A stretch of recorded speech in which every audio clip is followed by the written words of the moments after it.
Harold Whitmore slammed his fist on the kitchen table so hard the oil lamp jumped and nearly tipped sideways. "Done," he said. "It's settled." Clara stood in the doorway, still holding the dish towel she'd been using when she heard the men's voices. Two of them, one she recognized, one she didn't. She was 18 years old, and she had learned early that when her uncle used that particular word, done, there was no arguing, no asking questions, no crying that would change a single thing. The stranger sitting across from Harold was broad-shouldered and weather-worn, somewhere in his mid-30s, with the kind of face that had spent too many winters outdoors and not enough time sleeping. He wasn't looking at Harold anymore. He was looking at her. Harold turned around. When he saw her standing there, something moved across his face. Not guilt, not quite.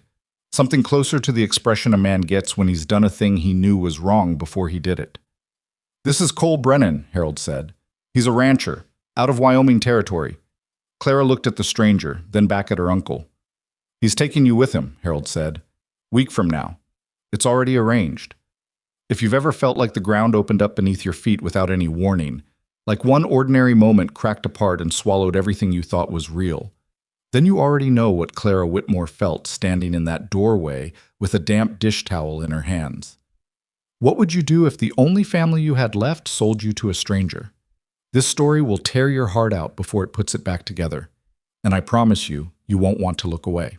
If you're new here, please subscribe to this channel and follow Clara's story all the way to the end, because what happens next in this family's journey will shake you to the bone. Hit the like button and drop a comment telling me what city or country you're watching from. I want to see exactly how far this story has traveled. Now, let's go back to that kitchen. Because what happened next, what Harold Whitmore said when Clara finally found her voice and asked him why, that is where this story truly begins. Clara didn't move from the doorway for what felt like a full minute. Her eyes stayed on her uncle's face, waiting for something.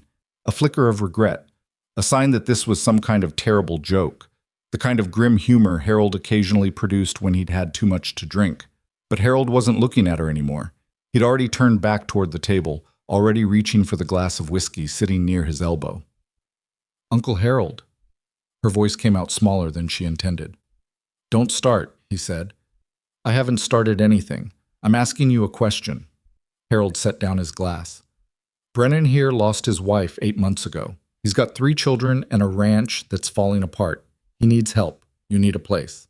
He said it like he was reading from a ledger, like she was an entry in a column. "It works out for everyone." Clara looked at Cole Brennan. He hadn't said a word since she walked in. He was watching her with an expression she couldn't quite name. Not cruel, not warm, just steady. The way a man looks at a problem he's still deciding how to approach. "You paid him," Clara said. Not to her uncle, to the stranger. Cole Brennan didn't flinch. "I did." "How much?" Silence stretched across the room. Harold made a sound in his throat, something between a cough and a warning. $40, Cole said, "and 2 head of cattle." $40, 2 head of cattle. Clara stood very still and let that land. She had grown up in this house. She had cooked Harold's meals and washed his shirts and kept his accounts when his hands shook too badly from drink to hold a pen. She had buried her mother from this house 5 years ago, and her father 2 years before that. She had stayed because there was nowhere else to go, and because Harold was blood, and because she had believed, foolishly, she now understood, that blood meant something. $40, 2 head of cattle. "I want you to think very carefully," she said quietly, "about what you just told me." Harold's jaw tightened. "Clara, you sold me." "I arranged a position. You sold me," she said again, "like livestock." The word livestock sat in the air between them. Cole Brennan's expression shifted, almost imperceptibly. Some small muscle near his jaw moved and then went still again. Harold pushed back from the table. "You've got no money, no prospects, and no way to survive a winter in this county on your own. Brennan offers a roof, food, and work. That's more than most girls your age have got." "I'm not most girls." "No," Harold said, and something ugly edged into his voice. "You're a girl who forgets she's been living on my charity for 3 years. Clara's hands curled around the dish towel. She forced herself to breathe. She wanted to say a great many things in that moment. She had always been better at thinking than speaking, better at watching than reacting, and right now she was watching Harold Whitmore very clearly, watching the way he couldn't quite meet her eyes, the way his hand had gone back to his whiskey glass, though he hadn't lifted it. He knew what he'd done. He just needed her to accept it quietly so he didn't have to feel it. She turned to Cole Brennan. "Do you understand what kind of man you've done business with?" she asked. Cole looked at her for a long moment. "I'm starting to," he said. She wasn't sure what that meant. She wasn't sure about anything at all except that she was going to Wyoming in a week's time, whether she chose to or not, and that choosing to, even when the choice had been stolen from her, was the only power she had left. "I'll need my mother's trunk," she said to Harold, "and her quilt. And I'll need $10 from whatever he paid you, because I have earned that much and more in the 3 years I've kept your household alive." Harold looked like he wanted to argue. He looked at Cole Brennan instead. Something passed between the two men, some calculation, and then Harold reached into his coat pocket and pulled out a folded bill and set it on the table without a word. Clara picked it up. She folded it once and put it in her apron pocket.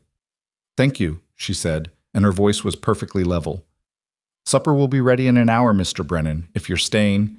She walked back into the kitchen. She stood over the pot on the stove for a moment, her hands braced against the iron edge, and let herself shake, just for a moment, just once, before she picked up the spoon and started stirring again. Cole Brennan stayed for supper.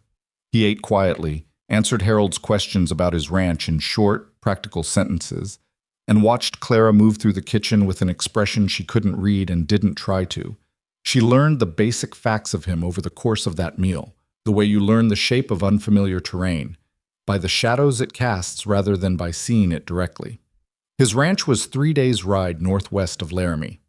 He had 3 children, Ethan, who was 11, Molly, who was 8, and Lily, who had just turned 5. His wife, Margaret, had died of a fever the previous winter. He had a foreman named Bill and 2 ranch hands, neither of whom, he made clear, were suited to the work of keeping a household running or children fed and clothed. He didn't say what he expected from Clara specifically.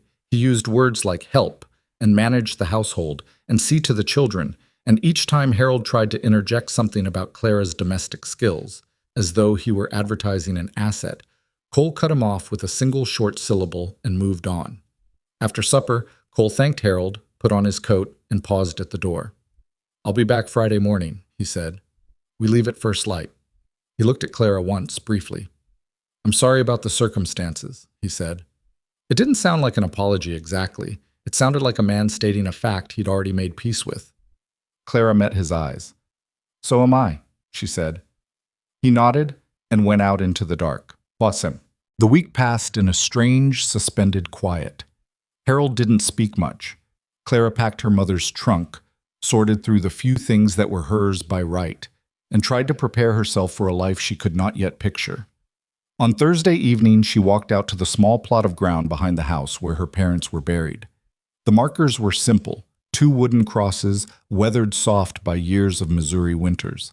She crouched down and touched her mother's cross and stayed there for a while without speaking, because there wasn't anything to say that her mother didn't already know. She was going to be all right. She had decided this the night Cole Brennan arrived, standing in the kitchen with her hands shaking over the stove, and she had not unmade the decision since.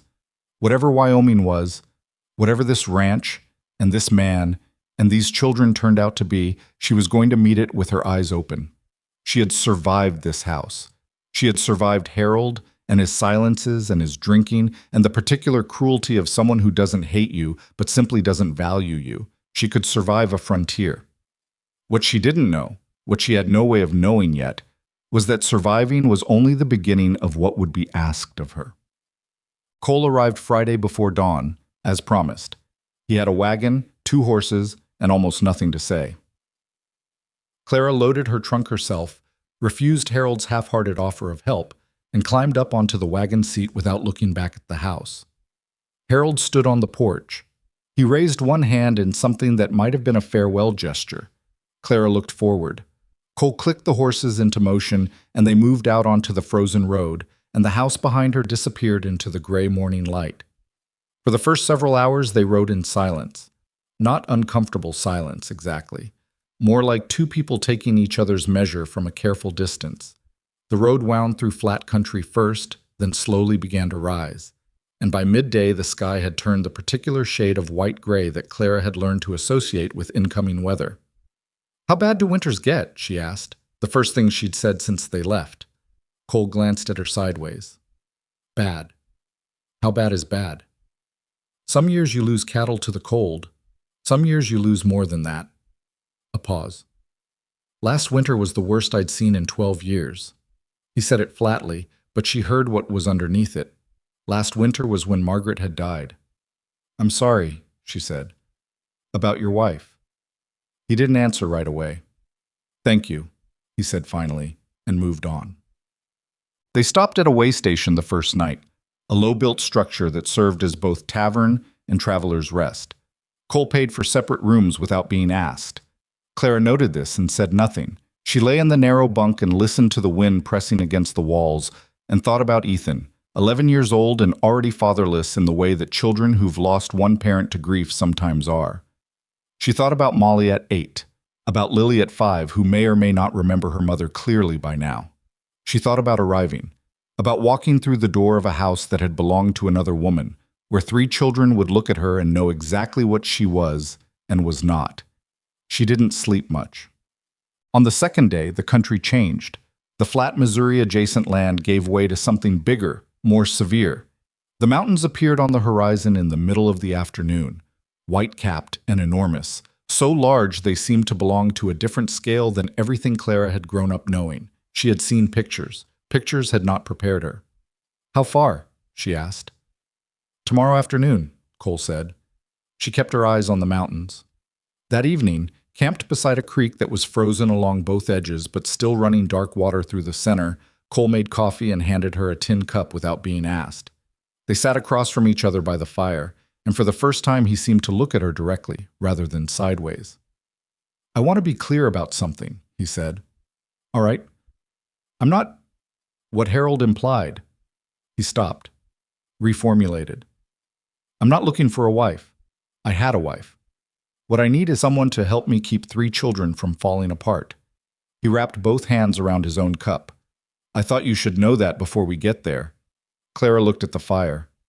"I appreciate the honesty. Can you cook?" "Yes." "So? You preserve food, handle a sick child?" "Yes to all of it." "Good." He stared into his coffee. "Ethan is going to be the hardest. The girls will follow his lead, and right now his lead is to distrust anyone who isn't me or Bill." "How long has he been that way?" "Since his mother died." Cole turned his cup slowly in his hands. He was there when she passed, 11 years old, and he sat with her the whole last night. He didn't sleep, didn't eat. When it was over, he walked out to the barn and stayed there until I came to get him. Clara absorbed this. "What did he say to you?" "Nothing. Hasn't said much since." Cole met her eyes briefly. "I need you to not take that personally. He's not a mean boy. He's just broken in a specific way, and I haven't been able to fix it." "You shouldn't have to fix it alone," Clara said. Something moved through Cole Brennan's expression. Something quick and unguarded, there and gone so fast she might have imagined it. He looked back at the fire. "Get some sleep," he said. "Tomorrow will be a long day." It was, in fact, a very long day. They reached the Brennan Ranch late in the afternoon, with the sun already low and the temperature dropping fast.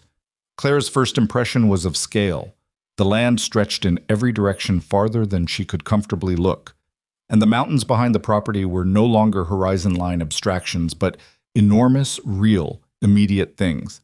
The ranch buildings themselves were solid but wearing, a main house, 2 barns, a bunkhouse, and several smaller structures she couldn't identify from a distance. Bill, the foreman, came out to meet them. He was somewhere in his 50s, a lean, sun-dried man who took the horses' bridles without being asked, and nodded at Clara with a frankness that struck her as more respectful than most of the looks she'd gotten in the past week. "Children are inside," he told Cole. "Lily's been asking every hour since noon." Cole stepped down from the wagon. He reached back and offered Clara his hand. Not warmly, not coldly, just practically. And she took it and stepped down. The front door opened. A small figure appeared in the doorway. Lily Brennan was 5 years old, with her father's dark hair and enormous eyes, and she was looking at Clara with an expression of total, unguarded terror. Clara had been braced for hostility, for suspicion, for the closed-off protective wariness that grieving children showed towards strangers, particularly strangers who arrived in a parental role. She had not been braced for terror, for a 5-year-old who looked at her as though she were something to be frightened of. Clara stopped where she was. She didn't move forward. She let Lily look at her. "Hi, sweetheart," Cole said, stepping past Clara toward the door. He crouched down to the child's level. "I'm home." Lily's eyes stayed on Clara. "That's Miss Clara," Cole said. "She's going to be staying with us for a while, to help out." Lily didn't speak. She pressed herself against the doorframe and kept staring. From somewhere behind her in the house came the sound of footsteps, heavier, deliberate, and then Ethan appeared. He was tall for 11, dark-eyed like his father and his sister, and he had Cole's same quality of looking at a thing directly without blinking. He assessed Clara from the doorway for 3 full seconds. "She's the one you bought," he said. Cole straightened up. "Ethan, Bill told me." Ethan's voice was flat. Not cruel, just factual, the way children state difficult truths when they've decided there's no point in being indirect. "He paid money for you." Clara looked at the boy steadily. She had prepared 6 responses for this moment over the past 3 days of travel, and now that she was in it, she discarded all of them. "He did," she said. Ethan blinked. Apparently he had expected a denial or reassurance or some adult attempt to soften the truth into something easier to swallow. "That makes you feel like I don't have a choice about being here," Clara said. "I understand that." Ethan's jaw was very tight. "My mother's room is her room," he said. "Nobody sleeps in there." "I won't," Clara said. "I'll sleep wherever your father puts me. That isn't that room." A pause. Ethan looked at his father. "The room off the kitchen," Cole said quietly. "Nobody's used it." Ethan gave a single, stiff nod. Then he turned and went back inside, and Lily, after one more long look at Clara, followed her brother. Clara stood on the frozen ground in front of the Brennan house and let out a slow, careful breath. The mountains were very large behind her. The wind off them was the coldest she had ever felt. Her trunk was still in the wagon, and she had nothing but $10 and whatever capability she could produce, and 3 children inside that house who ranged from frightened to hostile to outright contemptuous, and a man who had made it explicitly clear that he was not looking for anything more from her than function. "This," she told herself, "is what you have. Now figure out what to do with it." The room off the kitchen was small and plain, a narrow bed, a window that faced the back of the property, and a wooden hook on the wall for hanging clothes. Someone had put a blanket on the bed that wasn't quite thick enough for the cold, and Clara spent her first hour adding her mother's quilt on top of it and arranging the few things from her trunk that made the room feel less like a waiting cell.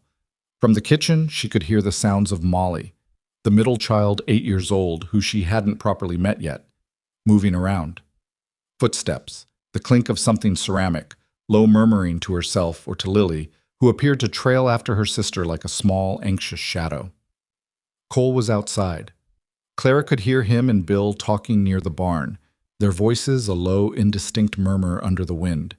She came out of her room into the kitchen and found Molly standing at the stove, attempting to stir something in a pot that was clearly too heavy for her. The child had her back to the door and didn't hear Clara come in. Clara watched for a moment. The stove was too hot. The damper was open too wide, and the bottom of whatever was in the pot was already beginning to catch.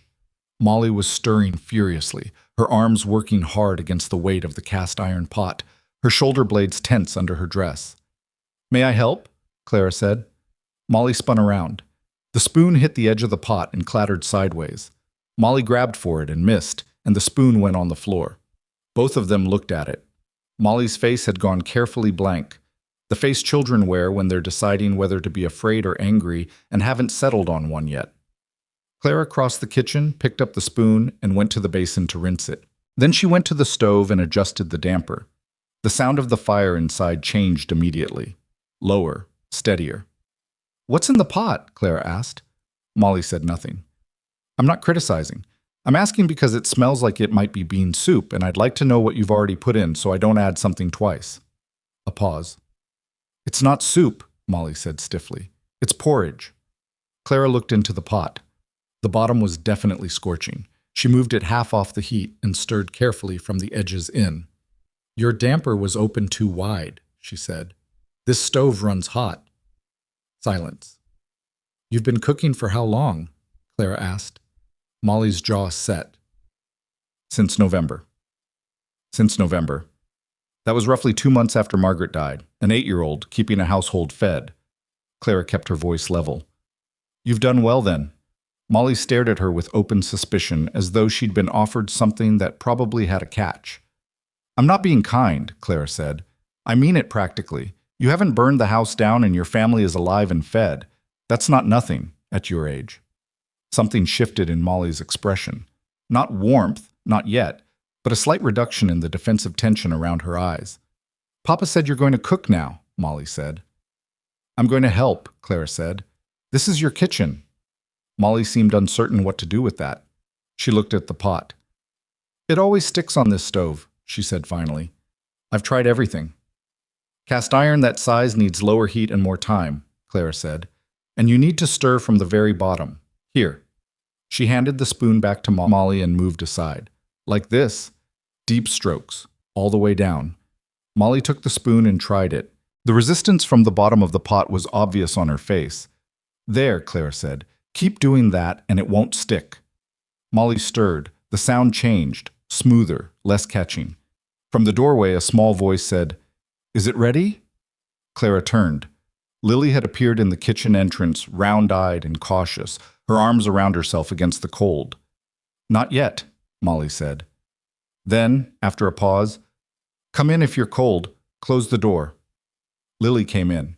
She stationed herself on the far side of the kitchen from Clara, pressed against the wall near the window, and watched. Clara didn't try to speak to her.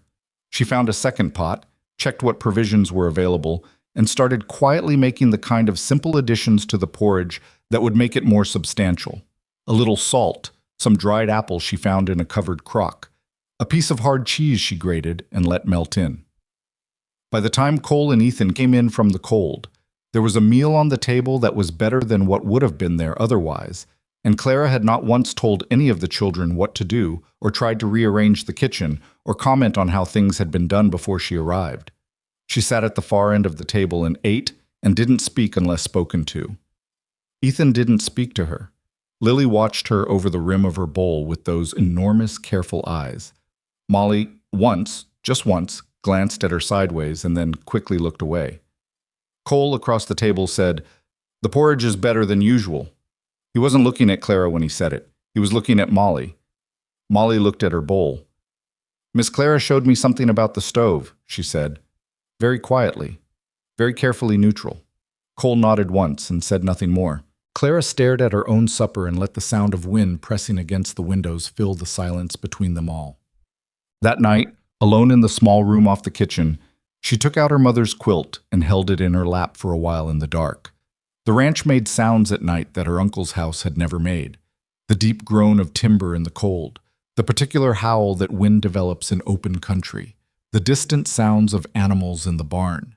The mountains outside her window were invisible in the dark, but she could feel them, the way you can feel a large thing standing near you even when you can't see it. She wasn't frightened precisely. She was something more complex than frightened. She had arrived at a house where a dead woman's presence was still in every room. In the room no one was allowed to enter, in the 11-year-old boy who hadn't spoken more than a dozen words since November, in the 8-year-old girl who had been keeping a family fed on 2 small shoulders. The woman she was never replacing, and she understood the difference mattered enormously, had been loved in this house. You could feel it, the shape of her absence, the way you can feel a missing tooth with your tongue. Clara did not want to be Margaret. She had no intention of pretending to be anyone other than who she was.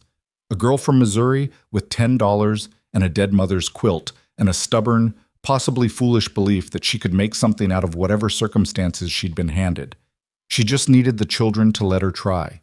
She just needed Cole Brennan to stay out of her way long enough for her to figure out what, exactly, this family needed. And she needed to do all of it in a house where it was made perfectly clear, with every silence and every averted glance and every closed door, that she had been bought here, that her presence was a transaction and nothing more. Outside, the Wyoming wind pressed hard against the walls of the Brennan ranch house, and the mountains stood unseen in the dark. And inside her small room, Clara Whitmore sat with her mother's quilt in her hands and decided quietly and absolutely that she was not going to let this place break her. Not this place. Not these children. Not this man. Not even the cold. The first week on the Brennan Ranch taught Clara three things. The stove ran hot on the left side and cold on the right, which meant anything you wanted to cook evenly had to be shifted halfway through. The water pump in the yard froze solid before 5 in the morning and needed to be coaxed with warm water carried from the kitchen before it would cooperate. And Ethan Brennan, 11 years old and built like a boy who had decided he was done being a boy, did not sleep past 4:30. She knew this last thing because she didn't sleep past 4 herself. Old habit from Harold's house, where the earliest riser controlled the day. On her third morning at the ranch, she came into the kitchen at 20 past 4 and found Ethan already there, sitting at the table with his coat on and a cup of cold water in front of him, staring at nothing. He looked at her. She looked at him. Neither of them spoke. She went to the stove, built the fire up, put water on, and said nothing at all. Ethan sat at the table and watched her work with the particular watchfulness of a boy who had gotten used to cataloging threats. After a while, the kitchen grew warmer. Clara found oats and set them to soak. She found the coffee and measured it out. "There's a trick to the pump," Ethan said, without preamble. "You have to push the handle down twice before you pull up. If you just pull up, it locks." Clara absorbed this. "Thank you," she said. Ethan wrapped both hands around his water cup. "Molly didn't know that. She broke 2 pitchers trying to force it." He paused. "Don't tell her I told you." "I won't," Clara said. Silence again. But it was a slightly different silence than before. She did not make the mistake of trying to be liked. She understood, in the practical way that people who've had to read rooms since childhood understand things, that likability was the wrong currency in this house. What these children needed from her was not warmth. They had been burned by warmth and lost together, and the combination had made them careful. What they needed was reliability. The same thing in the same place at the same time, day after day, until the part of them that kept bracing for the next catastrophe could begin, slowly, to unclench. So she cooked breakfast at the same time every morning. She had the kitchen cleaned and orderly before Cole came in for coffee. She kept the fire at a consistent temperature, and she didn't ask the children for anything they weren't ready to give, and she didn't take up more space in the house than she needed to. It cost her something, this careful smallness. She was not by nature a small person. She had opinions about how things ought to be done, and they were usually correct, and she'd had to learn early, in Harold's house, to keep most of them behind her teeth. She was drawing on that same skill now, and it was working, but it left her tired in a way that sleep didn't quite fix. Cole noticed. She could tell by the way he watched her sometimes, not with concern exactly, more like the assessment of a man who is keeping track of whether his arrangement is functioning as intended. He was not unkind to her. He was also not much present. He rose before she did most mornings, and came in after dark most evenings, and the hours in between he spent on the land, working it with the focused single-mindedness of a man who had decided that motion was the closest thing to survival. Bill told her, without being asked, that Cole had barely slept the winter Margaret was sick, that he'd kept the ranch running on nothing, riding out in weather that should have kept any sensible person indoors, because movement was the one thing that kept the worst of it from landing on him all at once. "He's a good man," Bill said, in the tone of someone clarifying something important. "Just, he doesn't know what to do with things he can't fix with his hands." Clara looked at the mountains outside the kitchen window.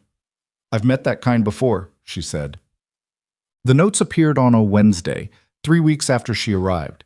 She was reorganizing the kitchen shelf. Not rearranging, just cleaning, making sure the provisions were properly sealed against mice, when she found the first one tucked behind a row of canning jars. It was folded twice into a small square, and the paper had yellowed slightly at the edges.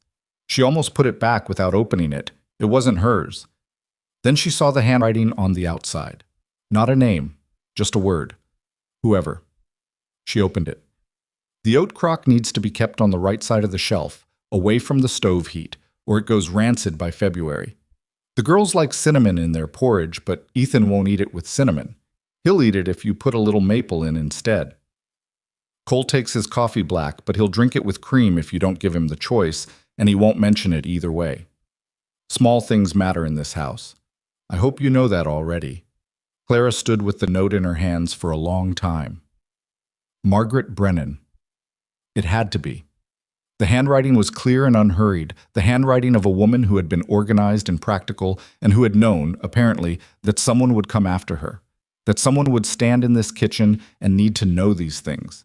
She folded the note back along its original creases and put it in her apron pocket. She found the second note the following week, tucked inside the cover of the household account book, a slim leather volume she'd been using to track provisions. This one was longer. Ethan will not ask for help, ever. If something is wrong with him, you will know it by the fact that he starts fixing things that aren't broken. He'll sharpen all the knives, he'll repair fence posts that don't need it, he'll find something to do with his hands that has nothing to do with what's actually wrong. When that happens, don't ask him directly. Ask him to help you with something instead. He needs to feel useful before he can feel anything else. Clara read it twice. She read it a third time. She thought about the morning she'd come into the kitchen and found Ethan sitting there at 4:30 with cold water and nothing to say. She thought about the way he'd told her about the pump, the trick of pushing down before pulling up, and the careful instruction not to tell Molly. He needs to feel useful before he can feel anything else. She put the note with the first one in the inside pocket of her coat, where they wouldn't get wet or crumpled. She started finding them regularly after that. Not everywhere. Margaret had been deliberate about placement, tucking each note in a location relevant to its content. One was inside the tin where she kept the children's medicine, written in a smaller, quicker hand that suggested some urgency at the time of writing. It listed each child's particular patterns with illness, that Molly always ran higher fevers than were actually dangerous, and that the danger was in letting her convince you she was fine when she wasn't. That Lily would stop eating when something was wrong before she would say anything. That Ethan, if sick enough to admit it, was genuinely sick enough to worry about. One was folded into the back of the Bible on the shelf in the main room. Clara didn't open the Bible. She found it when the Bible fell and the note slipped out. This one was about Cole.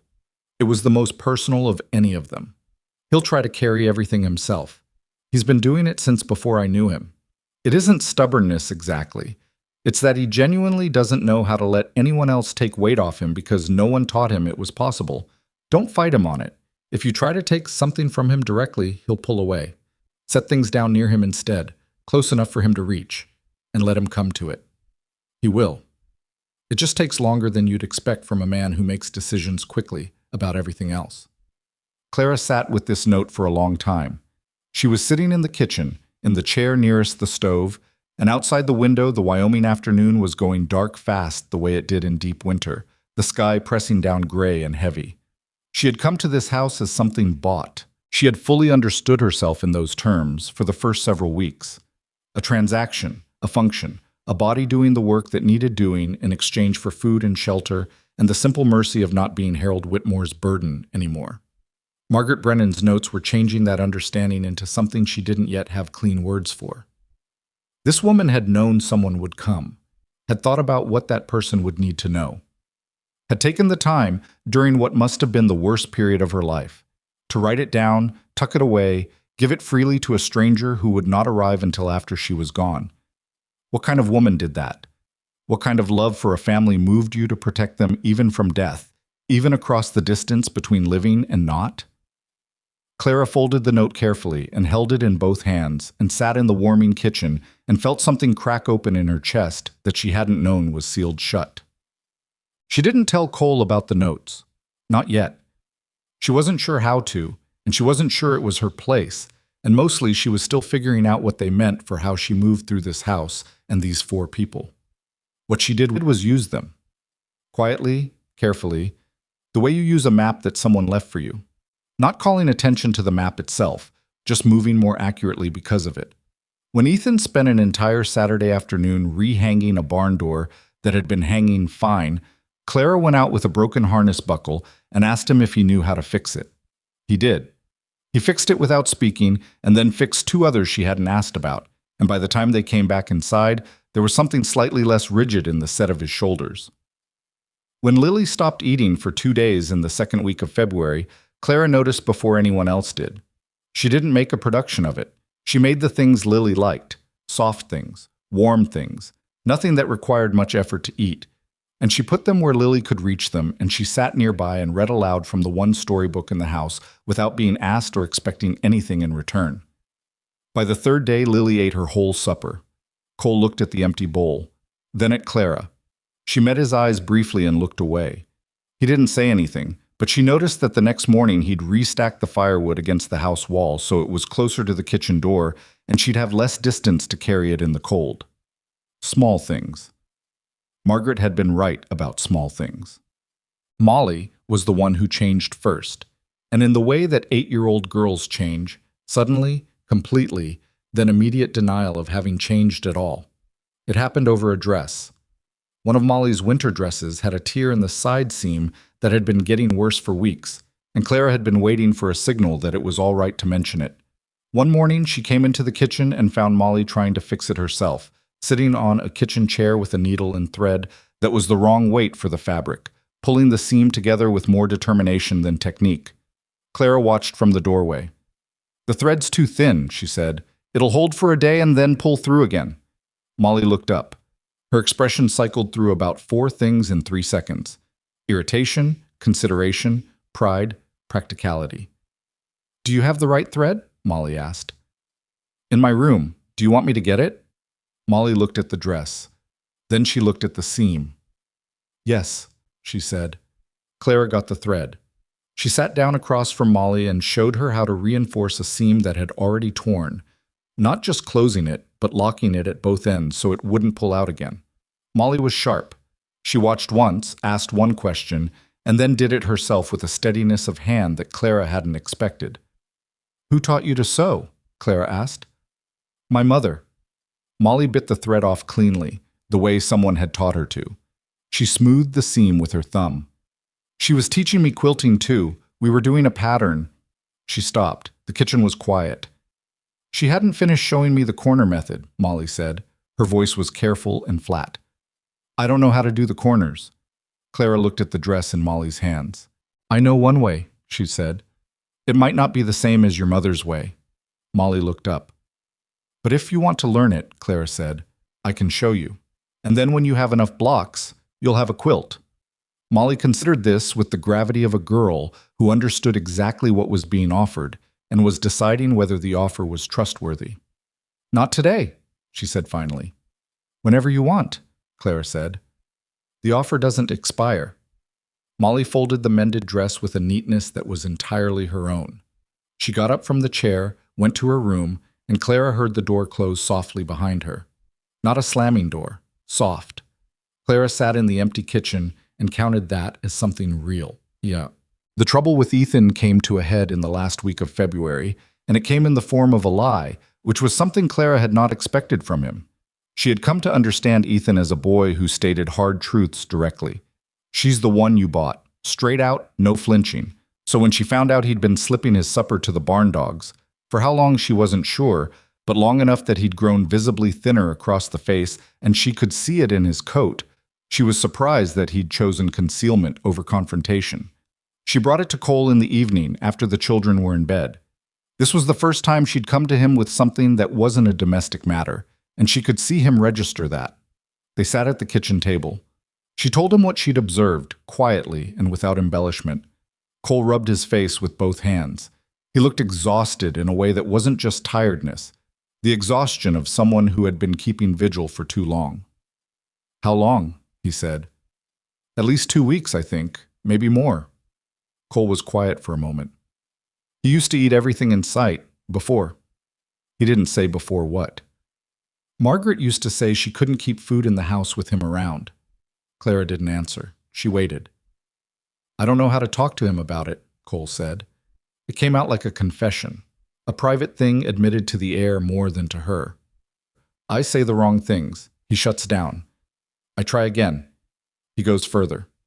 He set his hands flat on the table. "I feel like I'm trying to coax a wild animal, and I'm making it worse every time." "He doesn't need coaxing," Clara said. Cole looked at her. "He needs to know you still see him," she said. "Not what he lost, not what you're afraid he's becoming. Him. The actual boy sitting in front of you." Cole's jaw worked for a moment. "I see him." "I know you do," Clara said. "But he doesn't know it. He thinks you're looking at what's gone." The silence was long and particular. Outside, wind moved through the yard with a sound like water running fast. "You've only been here 6 weeks," Cole said finally. "I know." He looked at her in a way that was different from the sideways assessments of the previous weeks. More direct, something working behind his eyes. "All right," he said. It wasn't agreement to anything specific. It was more like a decision made about a direction. The next morning, Clara woke to the sound of Cole's voice in the yard, low and unhurried, and through her frosted window she could make out the two of them, Cole and Ethan, standing at the fence of the near pasture. Not working. Just standing. Cole's hand on the top rail and Ethan beside him, close enough that their shoulders were almost touching. She didn't know what was said. She didn't need to. When they came in for breakfast, Ethan ate 2 full servings of oatmeal and didn't speak much, but the set of his face had changed in some way that she couldn't have named precisely and didn't try to. The thaw came earlier than expected that year.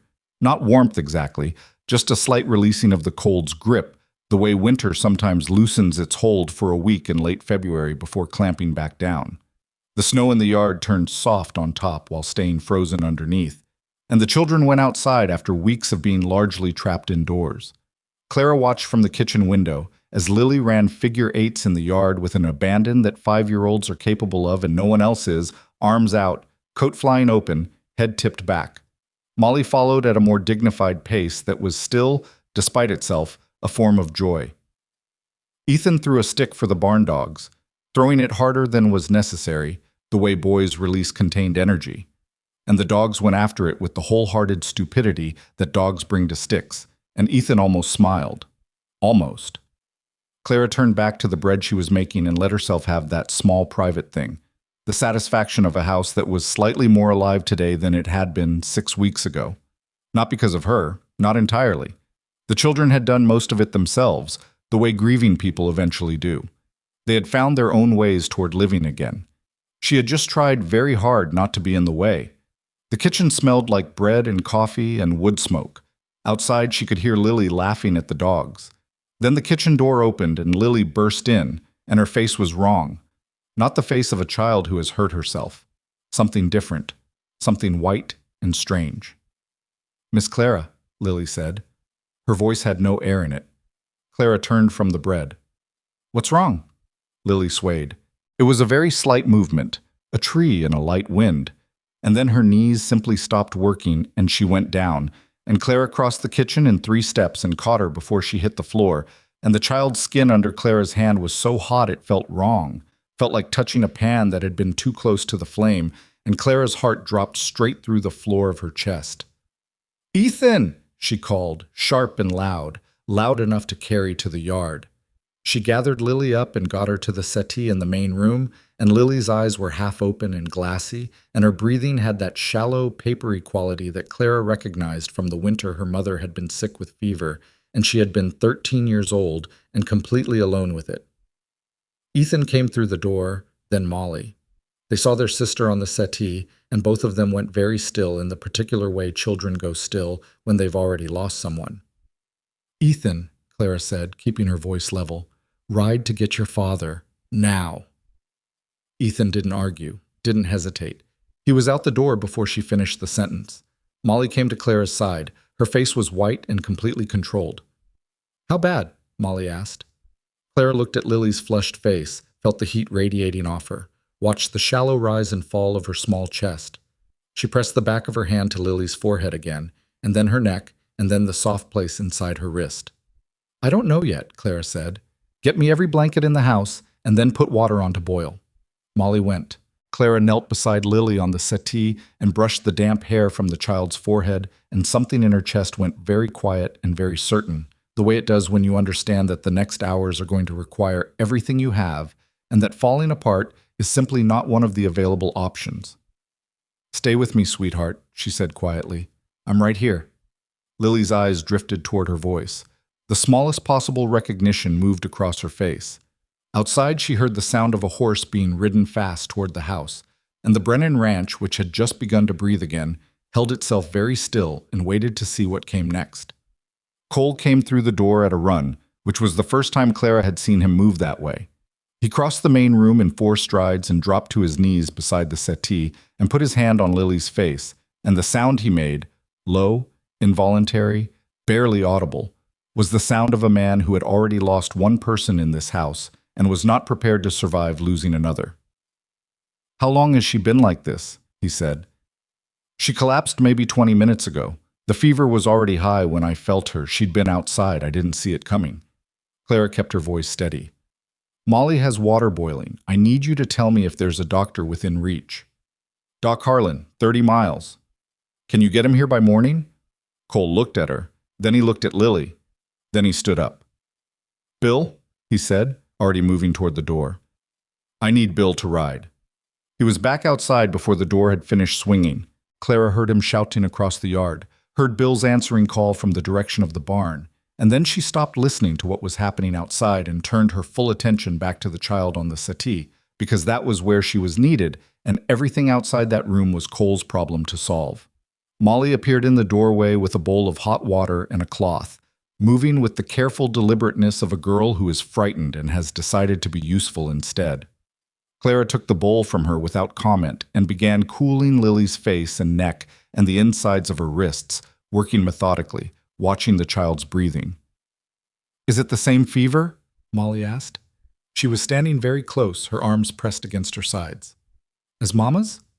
Clara didn't answer immediately. She thought about the honest answer and the kind answer and found, looking at Molly's face, that this particular 8-year-old didn't need kind. She needed true. "I don't know yet," Clara said. "Every fever is different. Right now the most important thing is to bring the temperature down so her body isn't working so hard." "What can I do?" "Keep the water hot but not boiling. I'll need to change the cloths every few minutes." Clara looked at her. "Can you do that? Keep track of the time?" Molly straightened slightly. "Yes." "Good. That's your job." Ethan was in the doorway behind his sister. He'd come back in from the yard at some point. Clara hadn't heard him return. He stood there with his coat still on and his face doing the thing it did when he was containing something too large for his body. "Ethan," Clara said, "come hold her hand." He blinked. "She'll know you're here even if she can't show it," Clara said. "Come sit with her." He came into the room slowly and sat on the edge of the settee near Lily's feet, because the idea of holding her hand was apparently still one step further than he could manage. But proximity was something, and Clara accepted what was offered.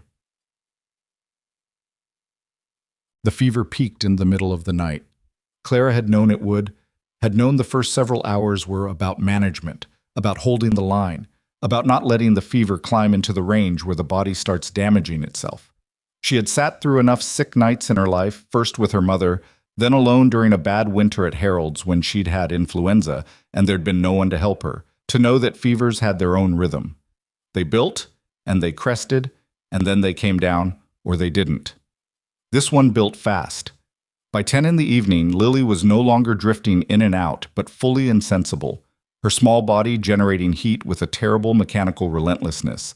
And Clara stripped away the extra blankets despite every instinct that said cover a sick child and focused everything on keeping her temperature from climbing further. Cole sat on the other side of the settee. He had sent Molly and Ethan to bed at 9 over Ethan's protest, a sharp exchange that Clara heard from across the room and did not intervene in, because Cole needed to be able to make one decision in this house tonight, and that was the one available to him.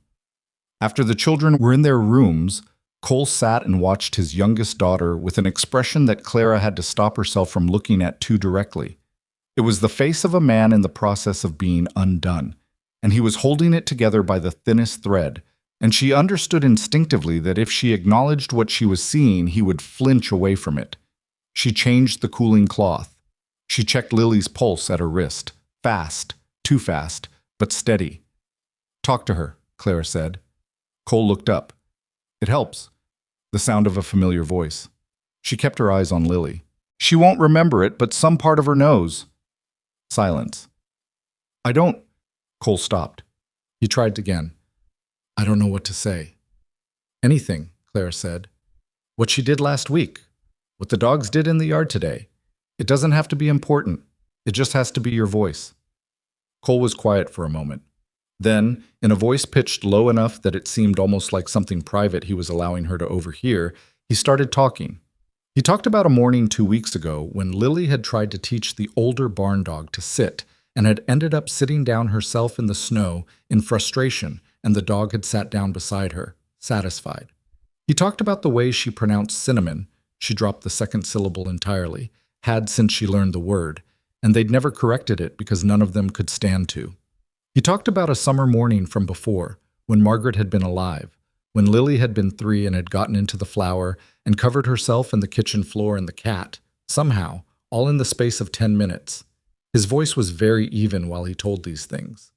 Clara concentrated on the cooling cloth and let him talk and said nothing. Around midnight, the fever shifted. Clara felt it before she could measure it. A slight change in the quality of Lily's skin under her hands, a fraction less of that terrible dry heat. She checked the child's pulse again. Still fast, but the frantic quality had reduced by something she couldn't precisely quantify, but recognized. "I think it's turning," she said. Cole's hands, which had been resting on his knees, went very still. "I think," Clara said again, careful with the word. "Not certain, but I think so." Cole leaned forward and put his hand on Lily's forehead the way parents do, palm flat, a gesture that was measuring and tender at the same time. He kept it there for a long moment. When he sat back, his eyes were wet. He didn't do anything about it, and she didn't look directly at it. "I need more water," Clara said. "Hot, but not boiling. Would you make it?" He was grateful for the task. She could see it. He went to the kitchen and she sat with Lily, and the house was quiet around them, except for the fire and the wind and Lily's slightly easier breathing. By 2 in the morning, the fever had broken properly, a soaking sweat that meant the body was releasing what it had been fighting to hold, and Clara changed Lily's nightdress and the blanket beneath her, and settled her in clean, dry things, and Lily's eyes opened briefly, unfocused and far away, and then she exhaled slowly and went into a real sleep. Clara sat back on her heels and let out the breath she had been managing carefully for 6 hours. Cole was watching her from across the room. She didn't know how long he'd been looking at her that way. "She's going to be all right," Clara said. He nodded once. The muscle in his jaw worked. "You should sleep," Clara said. "I'll sit with her." "Clara, you have a ranch to run in 4 hours," she said. "I can sleep when Bill gets back with the doctor. Go." He stood. He was very still for a moment in the way he got when he was deciding something. "I don't know how to—" he started. "You don't need to," Clara said. "Go to bed, Cole." It was the first time she'd used his given name to his face. She realized it after she said it. He realized it too. She could see the slight register of it, but neither of them addressed it, and he went, and she turned back to Lily and the quiet room and the sound of a child sleeping soundly for the first time in hours. Doc Harlan arrived in the mid-morning, red-faced from the cold and his horse blowing steam in the yard. He examined Lily thoroughly, confirmed what Clara had already concluded, left instructions and a bottle of tonic, and told Cole in the plainest possible terms that someone had known what they were doing last night. Cole thanked him. After the doctor left, he came into the kitchen where Clara was eating her first proper meal since the previous morning. She'd forgotten to eat during the night, which happened to her when she was focused on something, and he sat down across from her without being asked. "Harlan said the fever could have gone another way," Cole said, "if it hadn't been managed the way it was." Clara kept eating. "It was managed." "I know." He was quiet a moment. "I want to say something." She looked up. "What you did last night." He stopped himself. Tried again with different words. "I couldn't have done that. Sat through that and kept my head." He looked at the table. "Margaret always said I was useless around sick children. I panic, and then I get angry at myself for panicking, and it doesn't help anyone." "You talked to her," Clara said. "That wasn't nothing." Cole said nothing. "She knew you were there," Clara said. "That matters." He was quiet for a moment longer. "Where did you learn it? How to manage a fever like that?" Clara considered. "My mother was sick for a long time before she died. I was 13 when it started." She turned her cup in her hands. "I had to learn." The kitchen was warm. From the main room they could hear the small sounds of Lily sleeping. "I'm sorry," Cole said, "about your mother." It was the first time since they'd arrived that he'd asked about her. She recognized that, and set it aside to look at later. "Thank you," she said. Lily recovered slowly, the way small children do, dramatic and complete in that way they have, where one morning she was pale and fragile, and by 3 days later she was trying to get outside in the cold and being firmly prevented. Clara made broth and soft things and read to her from the storybook, and on the fourth day Lily, unprompted, reached up and took Clara's hand while she was reading and held it. Clara kept reading. She didn't make anything of it. She just held on. Ethan watched this from the doorway. Clara saw him out of the corner of her eye and kept her eyes on the book and kept reading. And after a moment he went away, and she didn't know what it meant to him, only that he'd seen it. The second catastrophe arrived in the way that catastrophes on a working ranch do, without ceremony, without warning, in the middle of a perfectly ordinary afternoon. It was late March. The snow was still deep in the shadowed places, but the open ground was beginning to show through, and Cole and Bill and the two hands were working the far pasture, beginning the early season fence repairs that couldn't wait.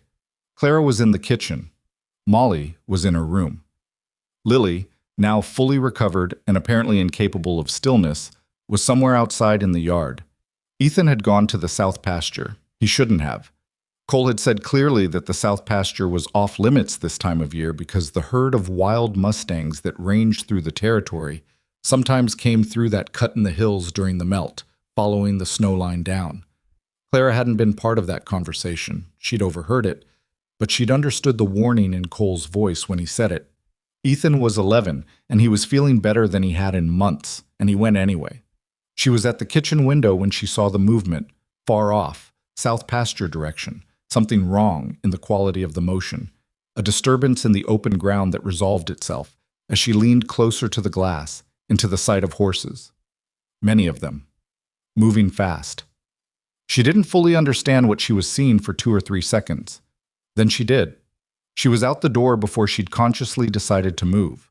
The mustangs, 20, maybe 25, were pouring through the gap in the south pasture fence in a panicked river of muscle and noise, the particular chaos of a herd that has been startled and is running blind. And in the middle of the south pasture, she could see the small figure of Ethan, who had apparently frozen rather than run, the way people sometimes do when their brain processes danger faster than their legs can respond.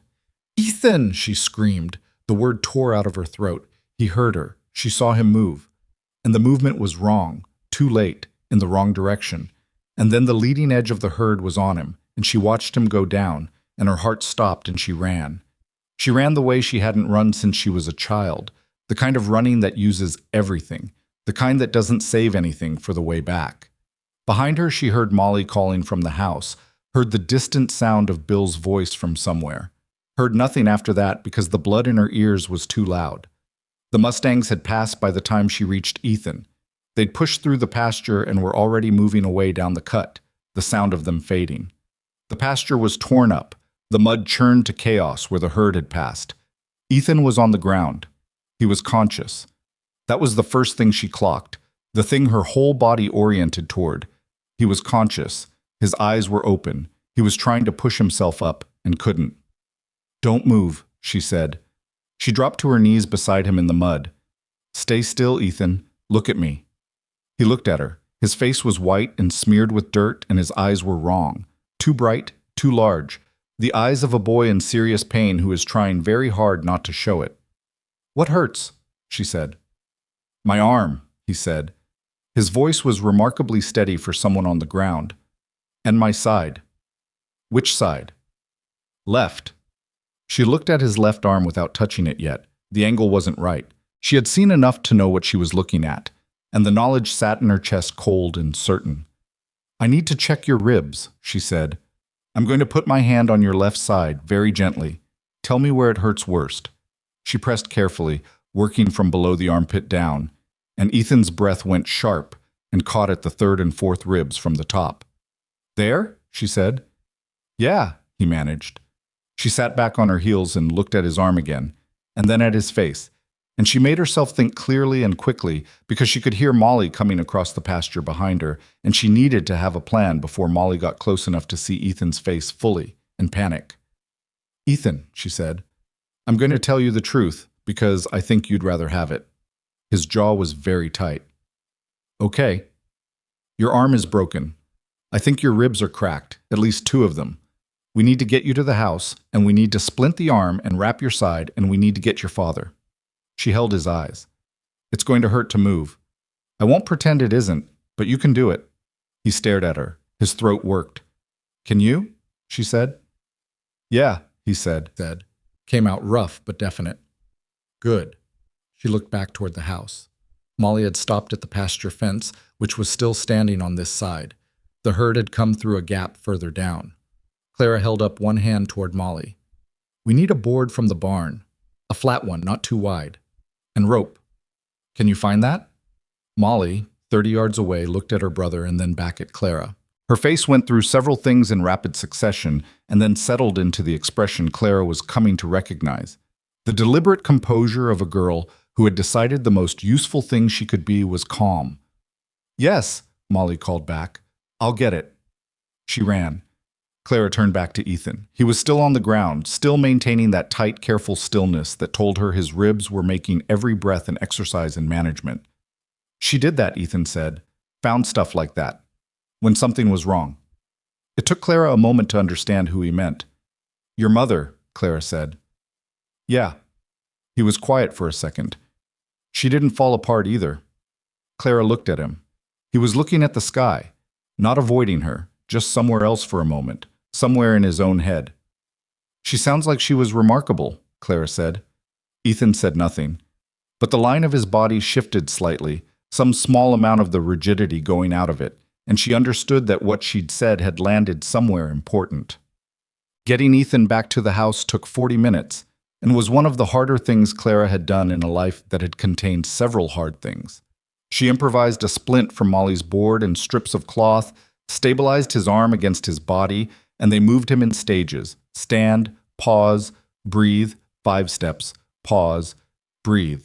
While Molly walked alongside carrying everything Clara asked for, and Ethan kept his teeth together and didn't make a sound except for the one moment when he caught his foot on uneven ground and jolted, and then he made a sound that was brief and involuntary and cost him something visible.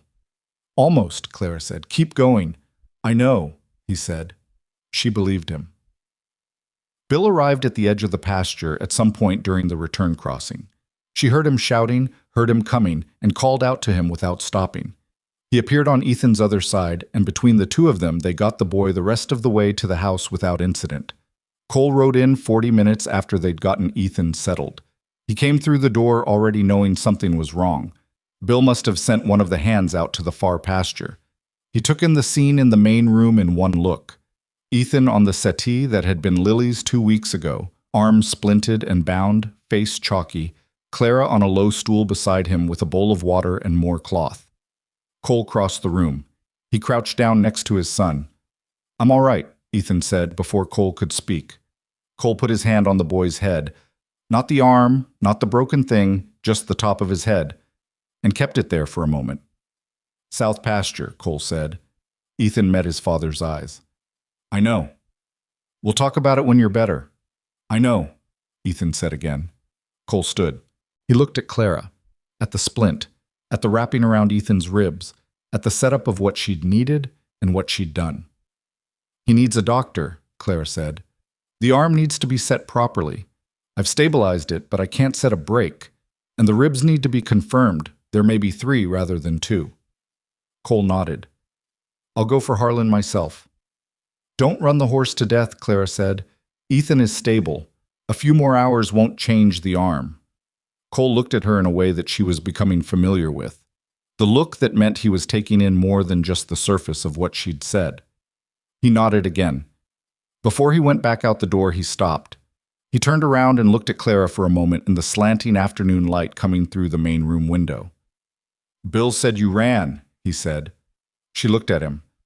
"Across the pasture. He said he saw you from the far fence. Running." Clara said nothing. Something moved through Cole's expression that she couldn't name cleanly. Something that wasn't quite gratitude and wasn't quite recognition and wasn't quite something else, but was a combination of all of those things, and it lasted only a moment before he put it away. "Thank you," he said, the same 2 words he'd used after Lily's fever.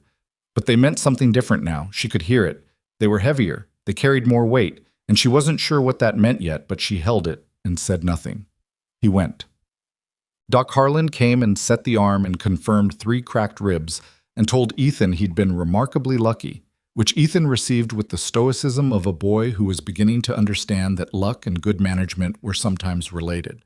The following days settled into the rhythm of nursing, which Clara was by now almost grimly experienced at. Ethan was a better patient than she'd expected, not because he was easy, but because he was disciplined. He chafed at the stillness, clearly, but he didn't fight it the way she'd braced for. He lay on the settee and read from the few books in the house, and allowed Lily to sit next to him and talk without end, which seemed to cost him almost nothing, and seemed to give Lily a great deal. On the 3rd day, Ethan said, without preamble and without looking at her, "I heard you, when you shouted my name." Clara was wrapping his arm in a fresh bandage. "Good, you moved. Not fast enough." "Fast enough to not be dead," Clara said. He was quiet for a moment. "I froze first.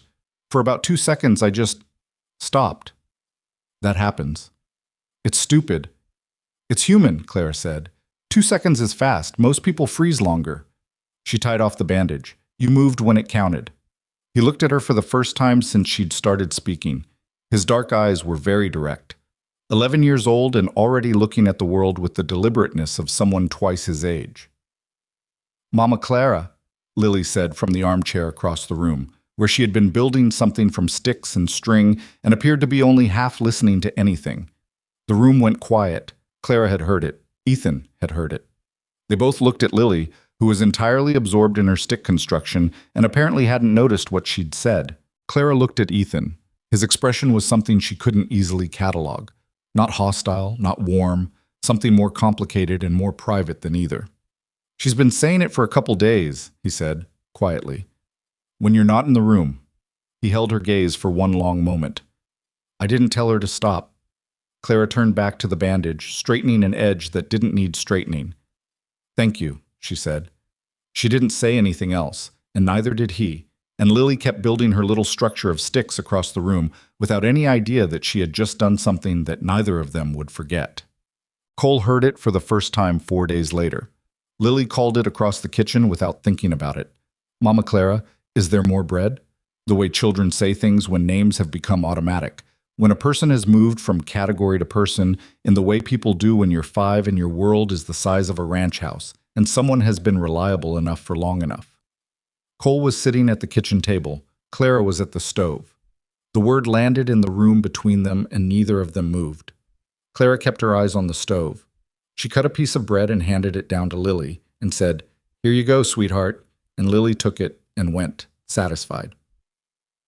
Clara didn't turn around. The kitchen was quiet behind her in a specific way, the quiet of someone sitting very still with something working through them. After a long moment, Cole said, "Are you all right with that?"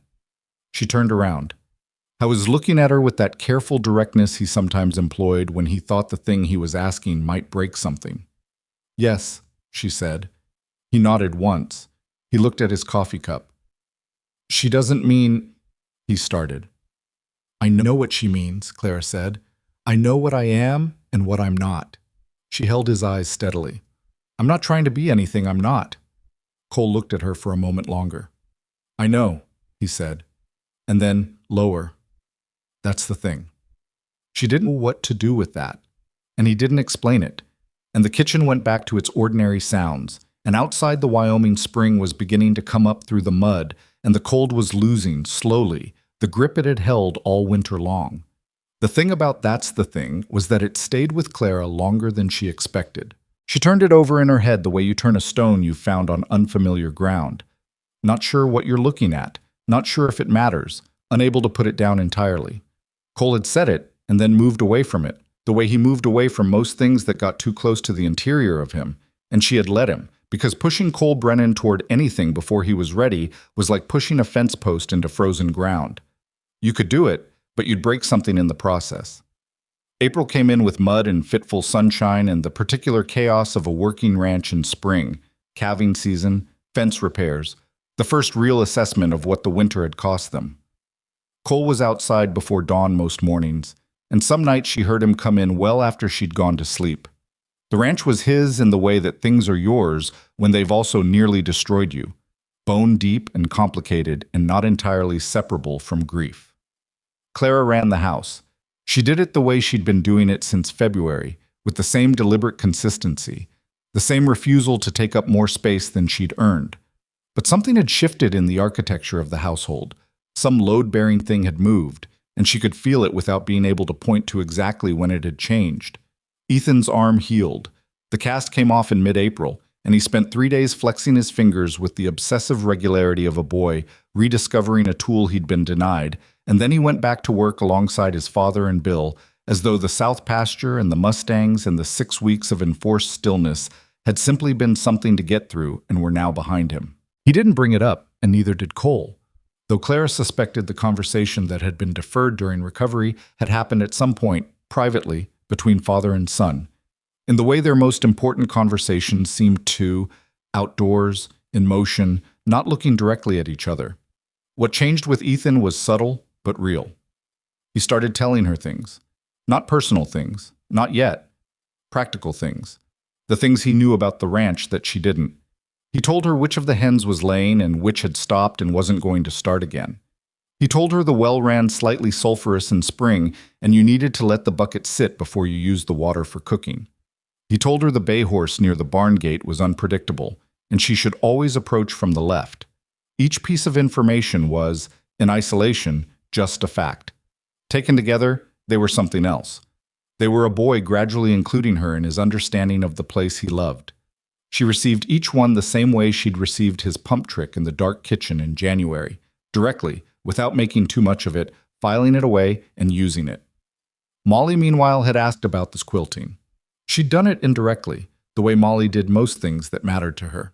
Arrived in the kitchen one Saturday afternoon while Clara was mending and stood near the table for a minute without speaking until Clara looked up. "I found the blocks," Molly said, "from the quilt my mother started. They're in her work basket." Clara set down her mending. "Do you want to get them?" Molly went and came back with a flat wicker basket containing 12-pieced quilt blocks in shades of blue and yellow, neatly stacked, each one pressed and finished. Clara looked at them without touching until Molly put them on the table between them. "She finished these herself," Molly said. "I watched her do some of them. The corner method she was showing me is, I know the idea, but I couldn't—" She stopped. Clara picked up one of the blocks and turned it over. Margaret's stitching was even and close, the work of someone who'd been doing it since childhood. "This corner method," Clara said. "Can you show me what she'd done so far?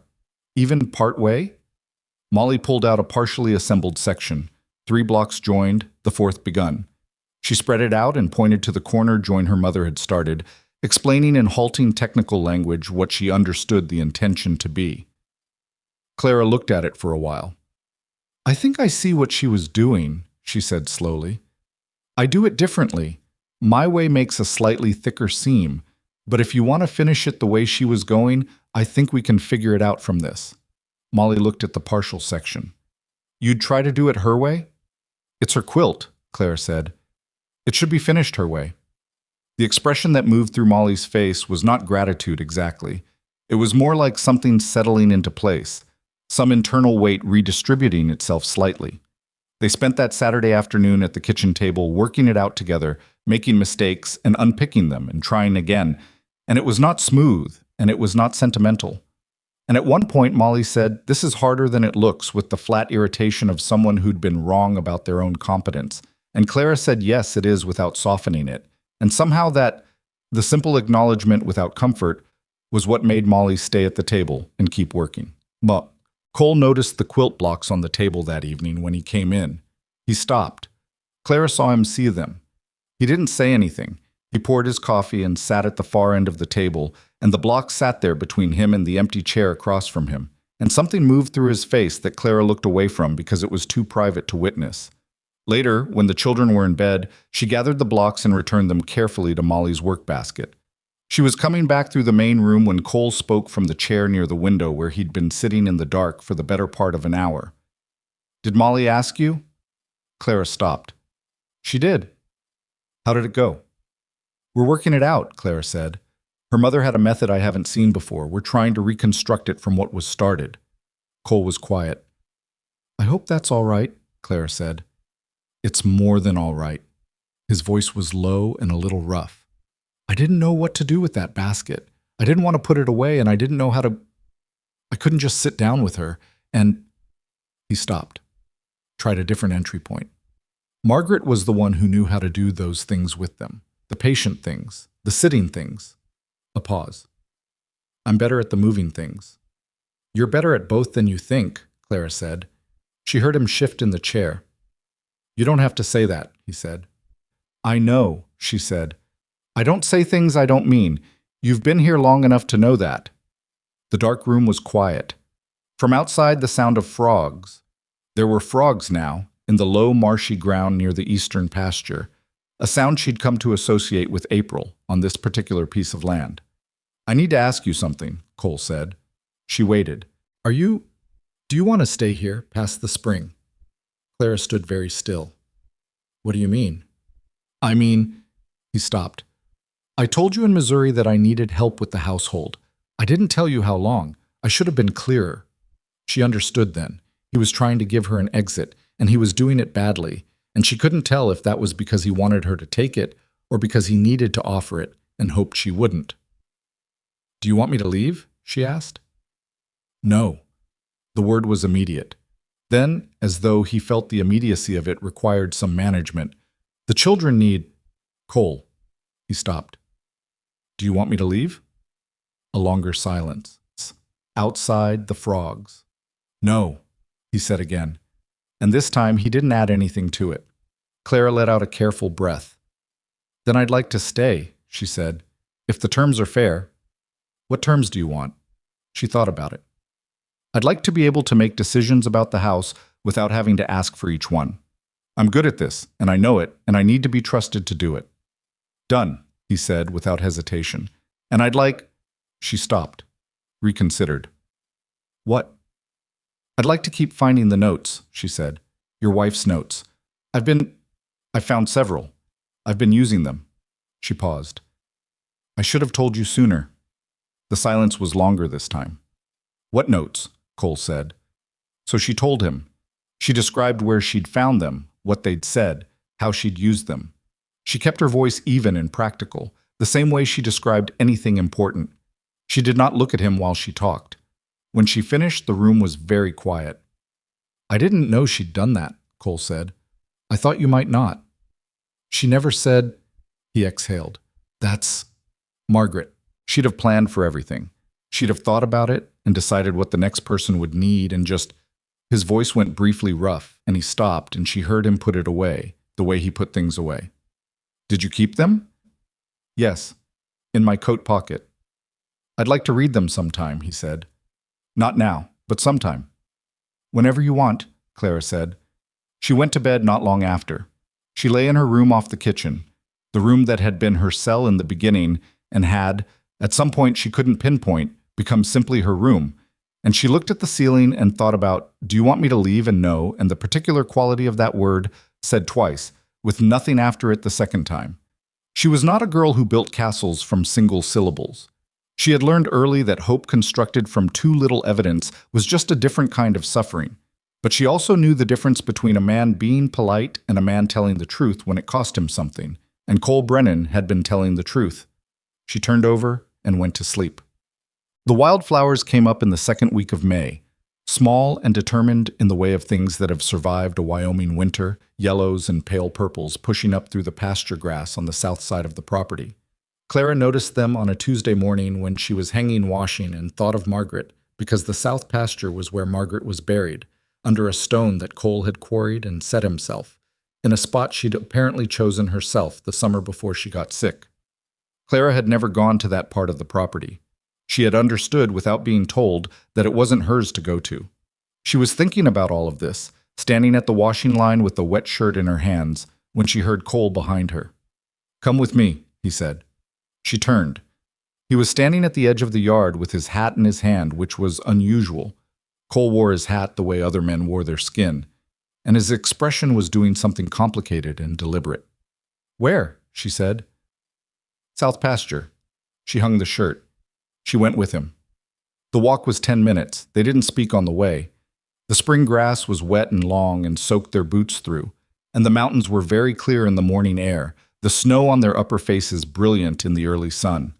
Margaret's marker was simple and well made, a rectangle of pale stone set flush in the ground with her name and dates carved into it. Someone, Cole presumably, or maybe all of them, had put wildflowers on it recently. They were still fresh. Clara stood at a respectful distance. Cole stopped near the marker and stood looking at it for a moment. "I come out here sometimes in the morning," he said, "before the day starts. I don't talk to her. I'm not much for that. I just stand here." Clara said nothing. "I wanted to bring you here," he said. "I should have done it sooner. You should know where she is." He looked at the stone. "She'd have wanted you to know." "How do you know that?" Clara said. "Because she left you instructions." Something shifted in his voice. "She left you more care than she left anyone except her own children. That's Margaret telling me something."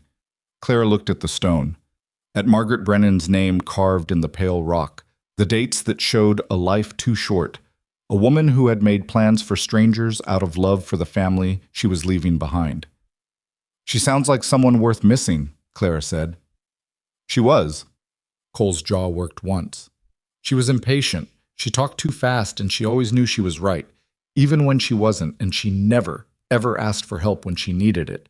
And it drove me half out of my mind every winter for 9 years. His voice had gone quieter. I'd give most things to hear her talk too fast at me right now." Clara didn't say anything. There was nothing to say to that. "I don't tell you this to—" Cole stopped, looked at her sideways. "I'm not trying to tell you about her to put distance between us. I want to be clear about that." Clara looked at him. "Then what are you telling me?" He looked back at the marker. He was quiet for long enough that she thought he might not answer, that he might fold it back up inside himself and they'd walk back to the house and carry on as they had been, the two of them in adjacent orbits, close enough to feel the pull and carefully not naming it. But he didn't fold it up. "I've been watching you for 4 months," he said. "I've been watching you manage my household and manage my children and manage me. Don't argue. You do. Not in a way I mind. And I've watched you do it without asking for a single thing for yourself and without making anyone feel managed." He turned to look at her fully. "I didn't buy help. I know that now. I don't know what I'd call what you are to this family, but I know it isn't that." Clara's chest was very tight. "I'm not good at this," he said. "In case you haven't noticed." "I've noticed," she said. Something that might have been the first real humor she'd seen from him moved through his expression. It lasted about a second. Then it went serious again. "I don't want to say something to you that isn't true," he said. "So I'm going to say exactly what I know for certain." He held her eyes. "I know that I don't want you to leave. I know that when Lily got sick and when Ethan went down, you were the thing that held this family together. And it wasn't because you'd been paid to. People quit things they've been paid to do all the time. You didn't. And I know that when I come in at the end of a day that's tried to kill me, the thing I want most is to sit in a room that you're in." Clara was very still. I know it's not what a person's supposed to say," Cole said. "I'm not a poet. I can't say it better than that." "I don't need poetry," Clara said. He looked at her, waiting. 4 months ago," she said, "you told me you didn't need love, that you just needed someone to keep your household alive." "I know what I said." "I believed you," she said. "So I came here and I did that. I kept the household alive." She looked at him steadily. "But somewhere in between the fever and the mud and Ethan's arm and the notes in your wife's handwriting telling me how to reach all of you, somewhere in there it stopped being what I'd been paid to do." Cole waited. "I didn't come here with anything to lose," Clara said. "I had $10 and my mother's quilt and a very thorough understanding of what it feels like to be worth nothing to the people who should value you." She held his gaze. "This family made me worth something again, not because anyone tried to, just by needing things I was able to give." Her voice was steady. She'd had this conversation in her head enough times to know how to keep it steady. "I'm not choosing you because I don't have anywhere else to go. I want to be clear about that. I'm choosing this because it's the first place I've been where I belong." Cole looked at her for a long moment. Then he said, "Okay." Just that. "Okay." The way he'd said no. Simple, direct, with everything underneath it. "Okay," Clara said back. They stood beside Margaret's marker in the May morning with the wildflowers coming up in the wet grass around them.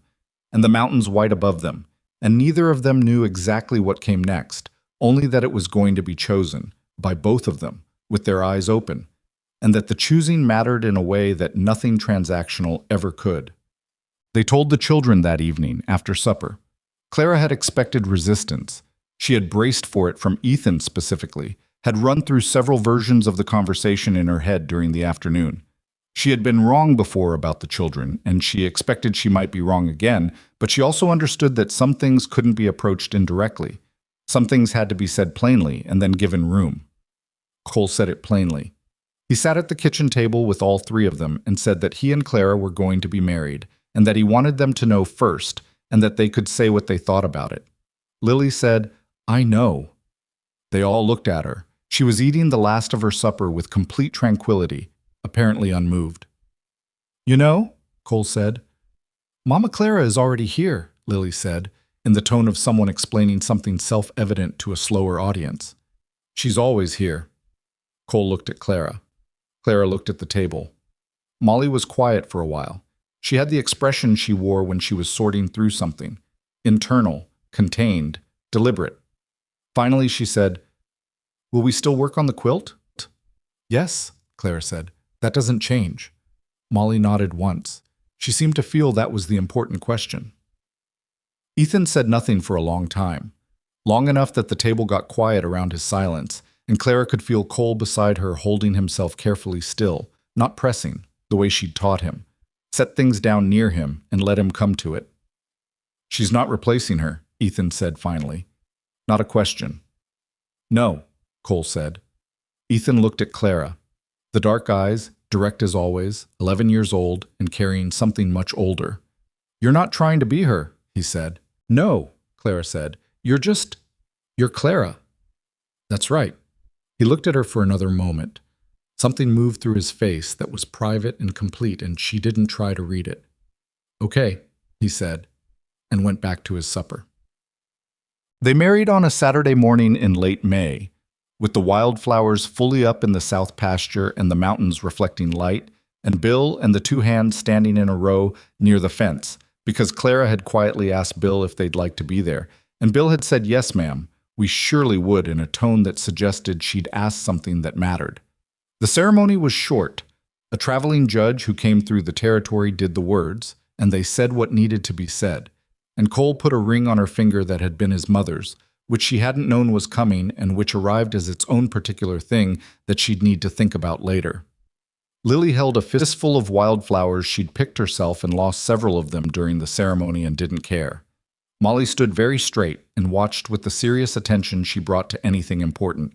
Ethan stood on Cole's other side. At the moment when the judge said, "I now pronounce," and Cole turned to face Clara and looked at her with an expression she'd never seen from him before, something unguarded and real and a little unsteady. Ethan reached over without any announcement and took his father's hand. Cole's hand closed around his son's. Clara watched this happen and said nothing, and felt something break open in her chest with the clean, uncomplicated force of a thing that simply is what it is. Not complicated, not earned through some sophisticated emotional labor, just real.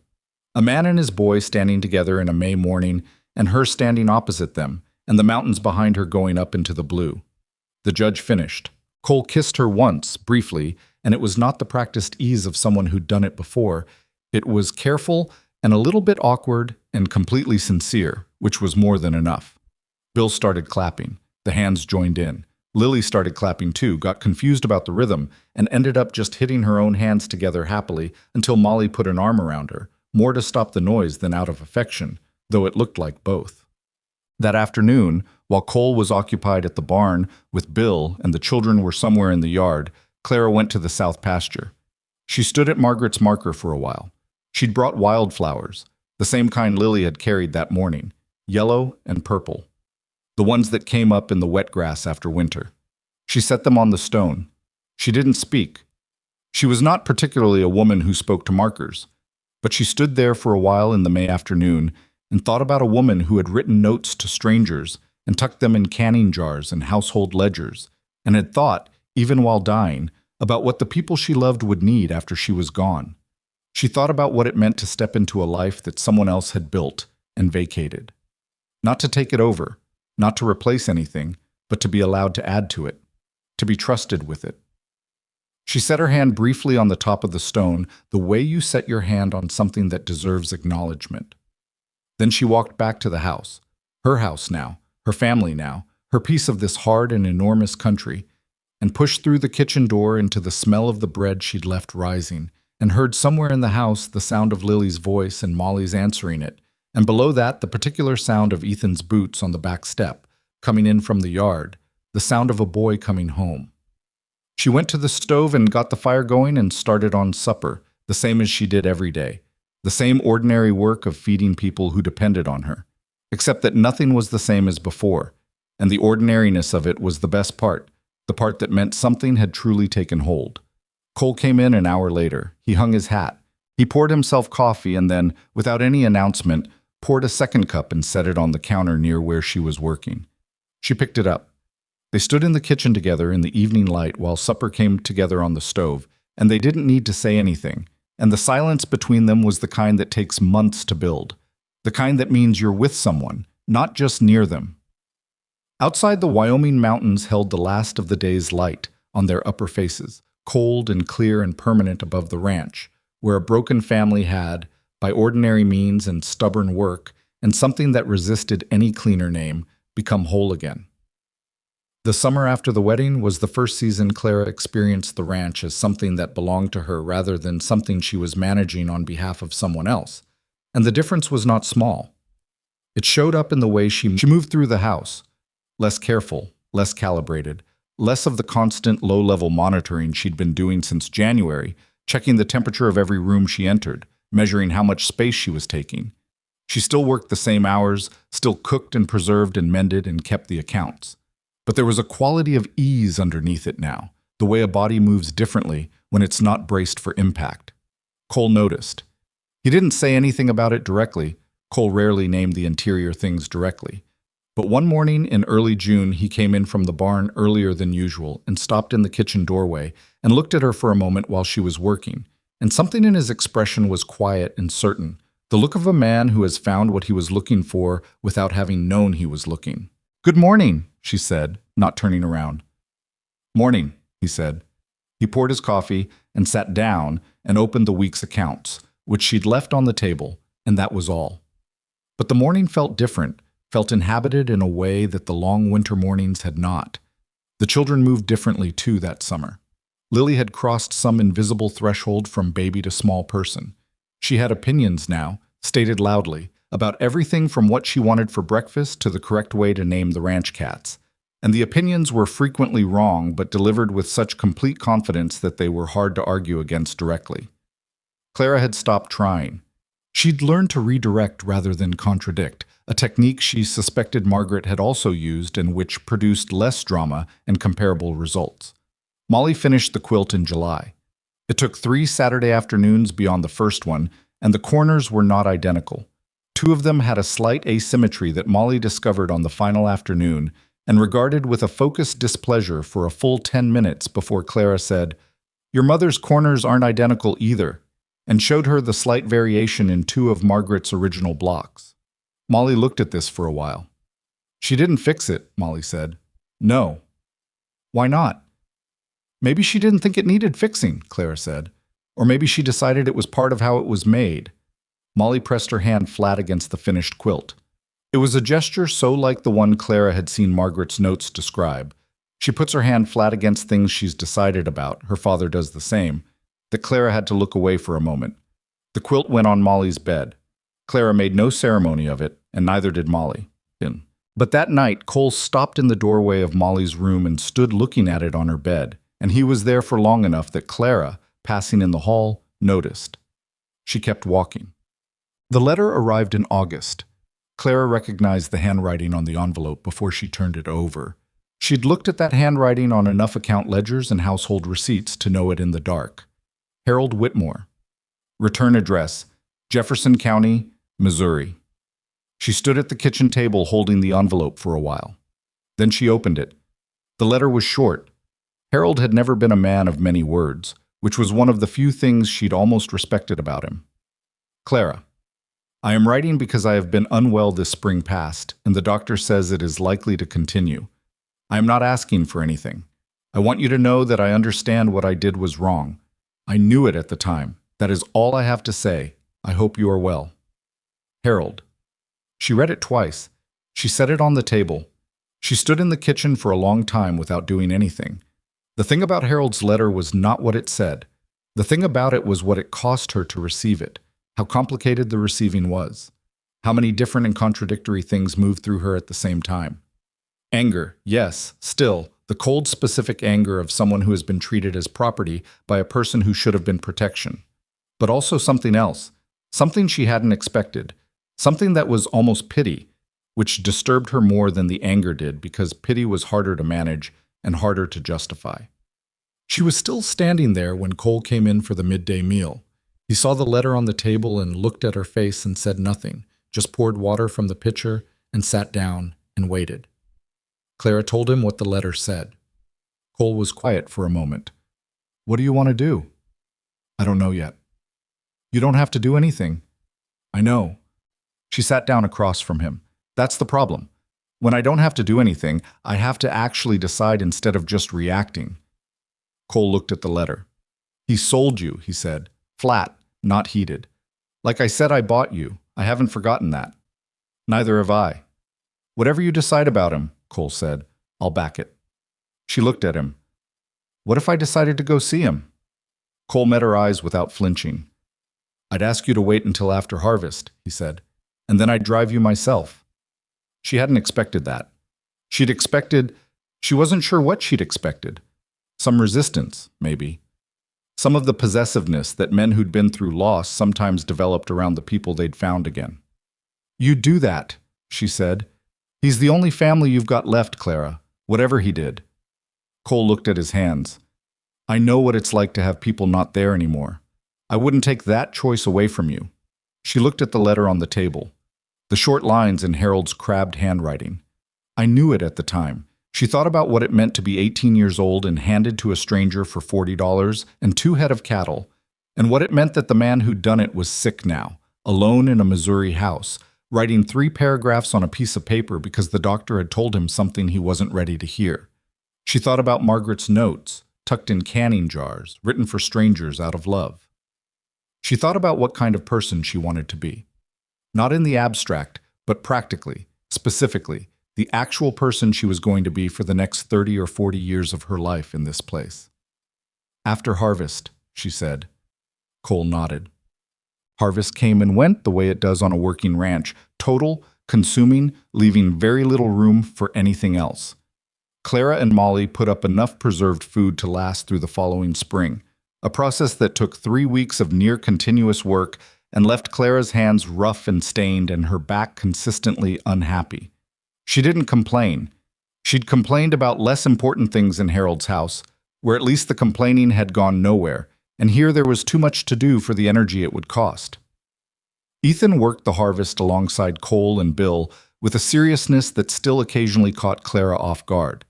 He was 12 now, and 12 on a Wyoming ranch in 1883 was not the same as 12 in a Missouri town. He'd been given real responsibilities, not make work, not manage tasks, but actual things that needed doing and would suffer if done badly. And he'd grown into them with the gravity of a boy who understood that being trusted was the most important thing he'd been given. He still didn't call her Mama Clara. She didn't expect him to. That was Lily's word, which had never been assigned or negotiated. Lily had simply arrived at it and stayed there, with the serene certainty of a 5-year-old who has decided how the world is organized. What Ethan called her was Clara, which was her name, and he said it the way he said his father's name, directly, without decoration, in the voice of someone who means what they say. That was more than enough. Molly called her Clara too, which had shifted naturally somewhere around May without anyone making a decision about it. She'd been Miss Clara through the winter and into the spring, and then one morning Molly had said, Clara, the chickens are out, urgent, no ceremony, and it had been Clara ever since. These were small things. Clara had learned to pay attention to small things. They drove to Missouri in October, she and Cole. They left the children with Bill, who received this assignment with the stoic acceptance of a man who has made his peace with all manner of things.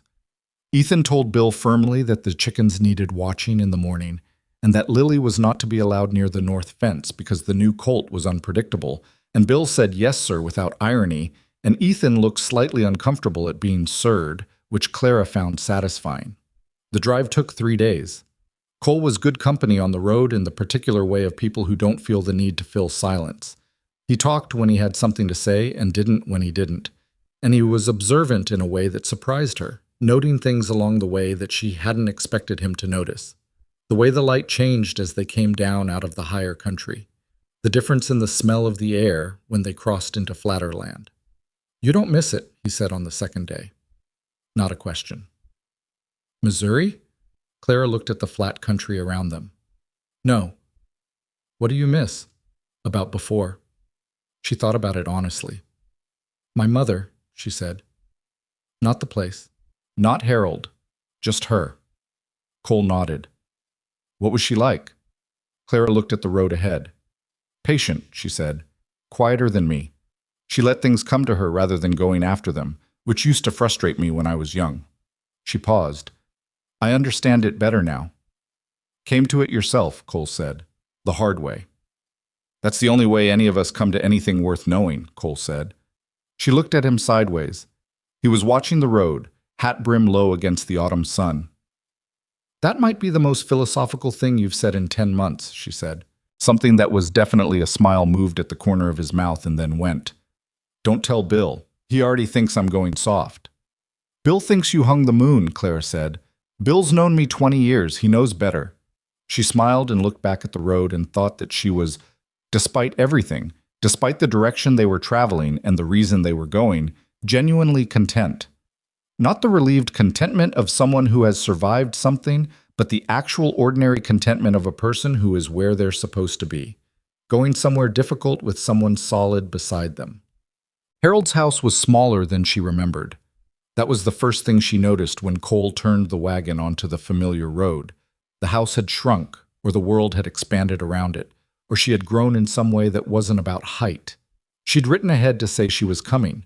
She hadn't said she was bringing anyone. Harold came to the door before they'd finished tying the horse. He looked older and worse than she'd expected. The illness had taken something from him physically, some of the broad solidity she associated with him, and he stood in the doorway with a careful quality she'd never seen in him before, as though he wasn't sure of his welcome. He looked at Cole, then at Clara, then at the ring on her left hand. "You married," he said. "I did," Clara said. Harold looked at Cole again. Something moved through his expression, something complicated, something she thought might be reassessment. "Harold Whitmore," Cole said, and held out his hand. He didn't add anything to it. No nice to meet you. No warmth, but no hostility either. Just his name and his hand, offered plainly. Harold shook it. "Cole Brennan." "I know who I am," Cole said, and went to see to the horse, and left them to it. Clara stood on the porch with her uncle. Harold said, "You look well." "I am well," she said. "The ranch suits you." She looked at him steadily. She had thought about this conversation for 2 months, had run through versions of it on the long dark evenings of September, while Cole did the accounts and the children slept, and she had arrived at a position she was going to hold. "Come inside," Harold said. "I've got coffee." Oh. They sat in the kitchen she'd grown up in. It was dirtier than she'd kept it, dishes in the basin, the stove needing blacking, the window over the sink clouded with grease. Harold had been managing alone, which he had always been bad at. He'd never needed to learn because there had always been someone, her mother, then her, to do it for him. The coffee was weak. She drank it. "Your letter," she said. "You said you knew it was wrong when you did it." Harold wrapped both hands around his cup. He was looking at the table. "Yes." "I want to know why you did it anyway." A pause. "Because it was easy," Harold said. "And I'm a man who takes the easy way. I always have." He said it without apparent shame, which was almost worse than shame would have been. It was the flat statement of a man who has run out of the energy required for self-deception. "You were a burden I hadn't planned for." Brennan offered a solution. "I took it." Clara looked at him. "I was 18 years old." "I know." "I was your brother's daughter." "I know that too." Harold's jaw worked. "I'm not arguing with you. I told you I know it was wrong. I'm not asking you to excuse it. What are you asking me? He was quiet for a moment. Outside, she could hear Cole moving around the yard. The particular purposeful sounds of a man who is giving two people room and keeping himself occupied in the meantime. I don't know, Harold said. I wrote the letter, and then I didn't know what I wanted from it. He looked up at her. His eyes were older than she remembered, and tired. Maybe I just wanted you to know I knew. Clara held her cup. The coffee was cold. Here was the thing about Harold Whitmore. He had not done her a cruelty in the way that men who hate do cruelties. He had done her a cruelty in the way that weak people do cruelties, out of convenience, out of the desire to not be inconvenienced, out of the comfortable absence of real moral engagement with the people around him. He hadn't hated her. He'd simply never thought hard enough about what she was worth. That was its own kind of damage.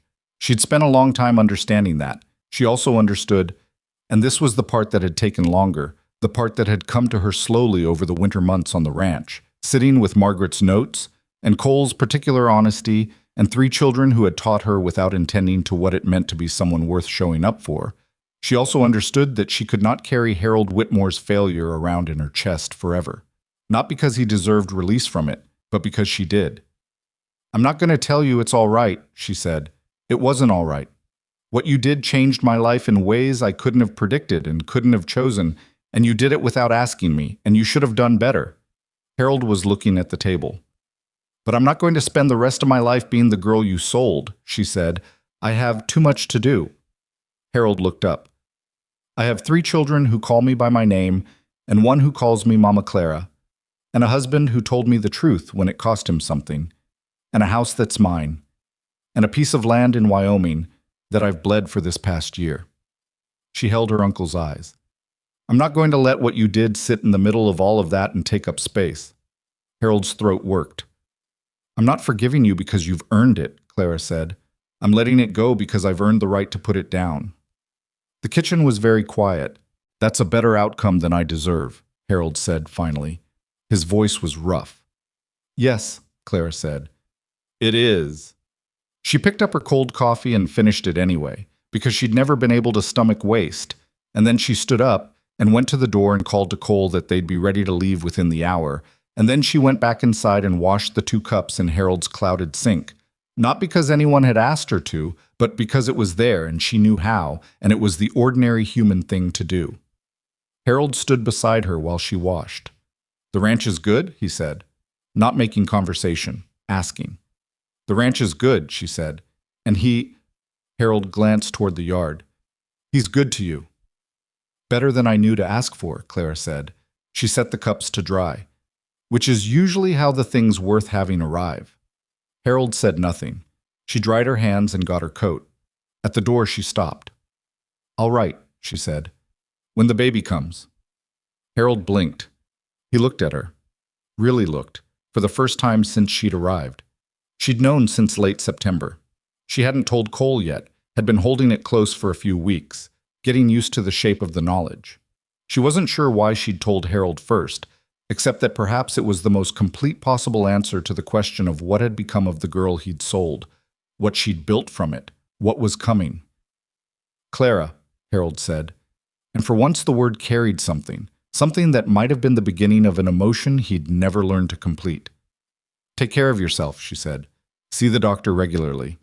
She went down the porch steps to where Cole was waiting with the wagon and the horse in the flat October light. She told Cole that evening. They were camped beside the same creek where, on the journey out nearly a year ago, he'd handed her coffee without being asked and told her he wanted to be clear about something. The fire was going and the sky above them was enormous and scattered with cold stars. She told him simply and directly, the way she told him everything that mattered. Cole sat very still for a moment after she finished. The firelight moved across his face. Since September, he said. Late September. I wanted to be sure before I said anything. He was quiet for another moment. Then he reached over and took her hand, which was not something he did often. Not publicly, not in the easy, unconscious way of people who'd been together a long time. He did it deliberately, the way he did most things. You all right? He said. I'm well, she said. The doctor and Laramie can confirm in the spring. I'm not asking about the doctor, he said. She looked at him. In the firelight, his face was serious and open in the way it got when he decided to stop managing the surface of things. I'm better than all right, she said. He held her hand and said nothing, and they sat by the fire in the October dark. And somewhere beyond the ring of firelight, Wyoming waited for them, the ranch, and the children, and the winter coming, and everything that was theirs. The winter was hard but not brutal, which passed for mercy in that country. Clara was sick in the mornings through November and December with a regularity that Molly noticed before anyone said anything. Molly being the kind of person who noticed things and waited to be told rather than asking. And when Clara finally told her in mid-December, Molly's face went through surprise and then a complicated private passage of emotion and then something that settled, gradually, into something warmer than what had been there before. Will it be a girl or a boy? Molly asked. I don't know yet, Clara said. I hope it's a girl, Molly said. Then immediately, or a boy. Either one. Very diplomatic, Clara said. Molly almost smiled. For Molly, almost was most of the way there. Lily simply accepted the news as confirmation of something she'd apparently already concluded. I know about babies, she announced. Martha Heller's mother had one, and it cried for 3 months, and then it got better. Thank you for that, Clara said. You're welcome, Lily said with complete sincerity. Ethan said nothing when Cole told him, but later that evening he came to Clara in the kitchen while she was doing the evening bread and stood near the table in the way he'd stood near it that very first morning, in the dark at 4:30 with cold water in front of him. I just want to say, Ethan said carefully, that whatever it is, I'll look out for it. Clara kept her hands in the dough. I know you will, she said. Because that's what I do, he said. Look out for the ones who can't do it yet themselves. She looked at him. 12 years old and already carrying something that most men didn't find until much later. The understanding that the job of the stronger person is to make room for the weaker one until the weaker one doesn't need it anymore. Your mother would be proud of you, Clara said. It was the first time she'd said it directly to him, without provocation, without it coming up naturally in conversation. She'd been careful with those words for a year, had not deployed them carelessly. Ethan was very still. I know, he said finally. He said it quietly but without uncertainty. I know she would. He went back to whatever he'd been doing. Clara turned back to the bread. Her eyes were wet. She didn't do anything about it, and there was nobody there to see it anyway. The baby came in June. It was a girl, which pleased Lily enormously, and which Clara had suspected since February from the particular way she was carrying, though she didn't mention this until it was confirmed. The birth was difficult, not dangerously so, but hard in the way that first births often are, the way that reminds you that the body knows what it's doing, but that knowing something and doing it are two separate propositions. Doc Harlan was there, Cole was there, which had not been the plan, but which became the reality when it became clear that Clara was not going to let him out of the room, a detail she did not remember later with complete clarity, but which Cole reported with an expression that combined sheepishness with something that was unmistakably proud. The baby was healthy. She was small and loud and had a quantity of dark hair that she apparently had no intention of losing. She opened her eyes almost immediately after she was cleaned and looked at the room with the particular focused intensity of someone who has arrived somewhere and intends to understand it. She looks like she's assessing the situation, Bill said from the doorway, where he had positioned himself at some point during the proceedings without anyone noticing. Get out of the doorway, Bill, Cole said. Yes, sir, Bill said, and didn't move. They named her Rose. Not for anyone, not for a grandmother or a sentiment, just because it was the name that seemed to belong to her, the way the names of some children arrive fully formed before the child has done anything to earn them. Rose Brennan. Lily said it 17 times the first day, testing the sound of it. Molly said it once, carefully, with a nod, as though confirming an arrangement. Ethan said it to the baby directly, crouching down to where Clara held her, looking into the small, earnest face. Hi, Rose, he said. I'm Ethan. I'm your brother. He said it with the plain seriousness of someone making a commitment, and Clara believed him completely. Years would pass, as they do. This is not a story that ends at its ending. It continues the way lives continue, accreting ordinary days and seasonal rhythms, and the particular texture of a specific piece of land lived on by specific people. But some things settled into shape in the years that followed and are worth knowing. The ranch became what Cole had been working toward for a decade: stable, productive, known in the territory as a place run well and honestly. Bill stayed until he was 63 and then retired to a small house in Laramie and received packages of preserved food from Clara every fall for the rest of his life, which he accepted with gruff appreciation and never directly acknowledged, which was very Bill. Ethan grew into exactly the person he'd been building himself toward. He was tall, direct, better with animals than with words, deeply loyal to the people he'd decided were his. He took on more of the ranch as he grew, and by the time he was 17, there were decisions that Cole deferred to him, not out of sentiment, but because Ethan's judgment had earned it. He did not become a soft man or an easy man, but he became a good one, which is the harder thing to become and worth considerably more. Molly finished her mother's quilt and then made another one, and another after that. She had the eye for it, the particular spatial intelligence that quilting requires, the ability to see the whole from the parts before the parts are assembled. She taught Lily and eventually Rose with a patience that Clara recognized as being entirely her own rather than inherited or taught. It was simply Molly's nature to take the thing she'd learned and give it away. Lily stayed herself, which is to say, she stayed loud and certain and full of opinions about everything, and she grew into a young woman who could fill a room without trying and who had Margaret's dark hair and Clara's stubbornness and some third quality that belonged to nobody but her. She was the first of the children to leave the ranch. She went to study in Laramie at 20 and sent letters home that Cole read aloud at the table because they were too entertaining not to share. Rose grew up knowing two things with equal certainty: that she had a mother who had arrived at this ranch as a stranger and built it into a home through will and steadiness and nothing else, and that there had been a woman before her mother who had loved this family so much she'd left notes in canning jars for people she'd never meet. She grew up understanding that families are built, not given, that the bond that holds people together is not the accident of blood, but the daily, undramatic choice to show up and stay. She carried this understanding for the rest of her life. She passed it on.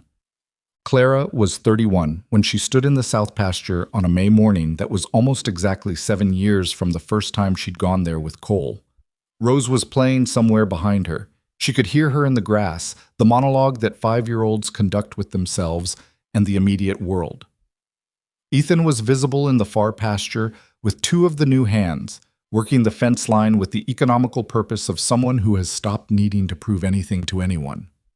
From the house came the faint sound of Molly's voice, which meant Molly was teaching. She'd started teaching Lily's youngest neighbor child to quilt that spring, a 7-year-old with more patience than most adults. Clara stood at Margaret's marker. The wildflowers were up again.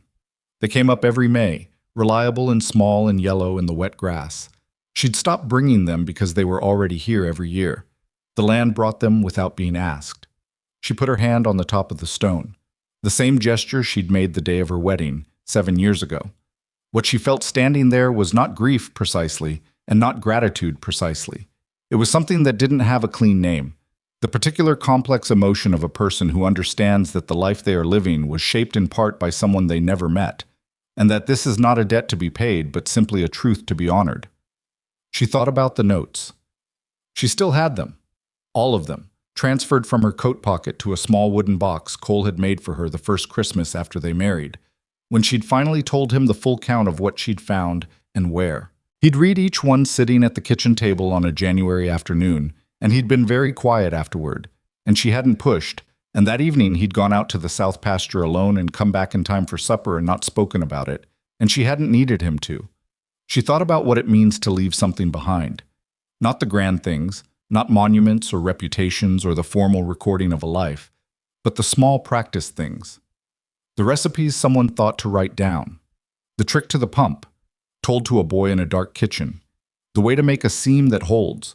The particular understanding that some people need to feel useful before they can feel anything else. These are the things that last. Not because they were intended to last, but because someone took the trouble to pass them on, and then someone else took the trouble to use them and pass them further. This, Clara thought, was how the dead remained present among the living. Not in the grand permanent way of stone and names, but in the small ordinary ways of practice and habit and the knowledge of how to do things correctly. The knowledge moving forward through time, from hand to hand, carrying with it the invisible trace of all the hands that had held it before. "Mama Clara," Rose said from behind her. Clara turned around. Rose was standing in the grass a few feet away, holding something in both hands with the solemn concentration of a child who has found something important. It was a rock, smooth, river-rounded, pale gray, the kind you find in creek beds. "Can I put it here?" Rose said. She meant the marker. Clara looked at her daughter, this girl with her father's dark eyes and her own stubborn set to the jaw, and thought about all the things this child knew without knowing she knew them. All the shapes pressed into her simply by being raised in this house among these people on this particular piece of land. "Yes," Clara said. She'd like that. Rose placed the rock carefully at the base of the marker with the precision of a child doing something that matters. She stepped back and looked at it. "Good," she said, satisfied.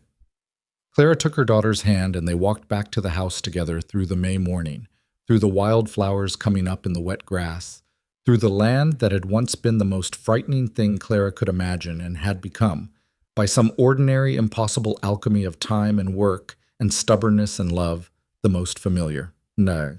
Some years later, enough years that Rose was grown and the ranch had changed in the ways that working land changes, always becoming more fully what it was always trying to be.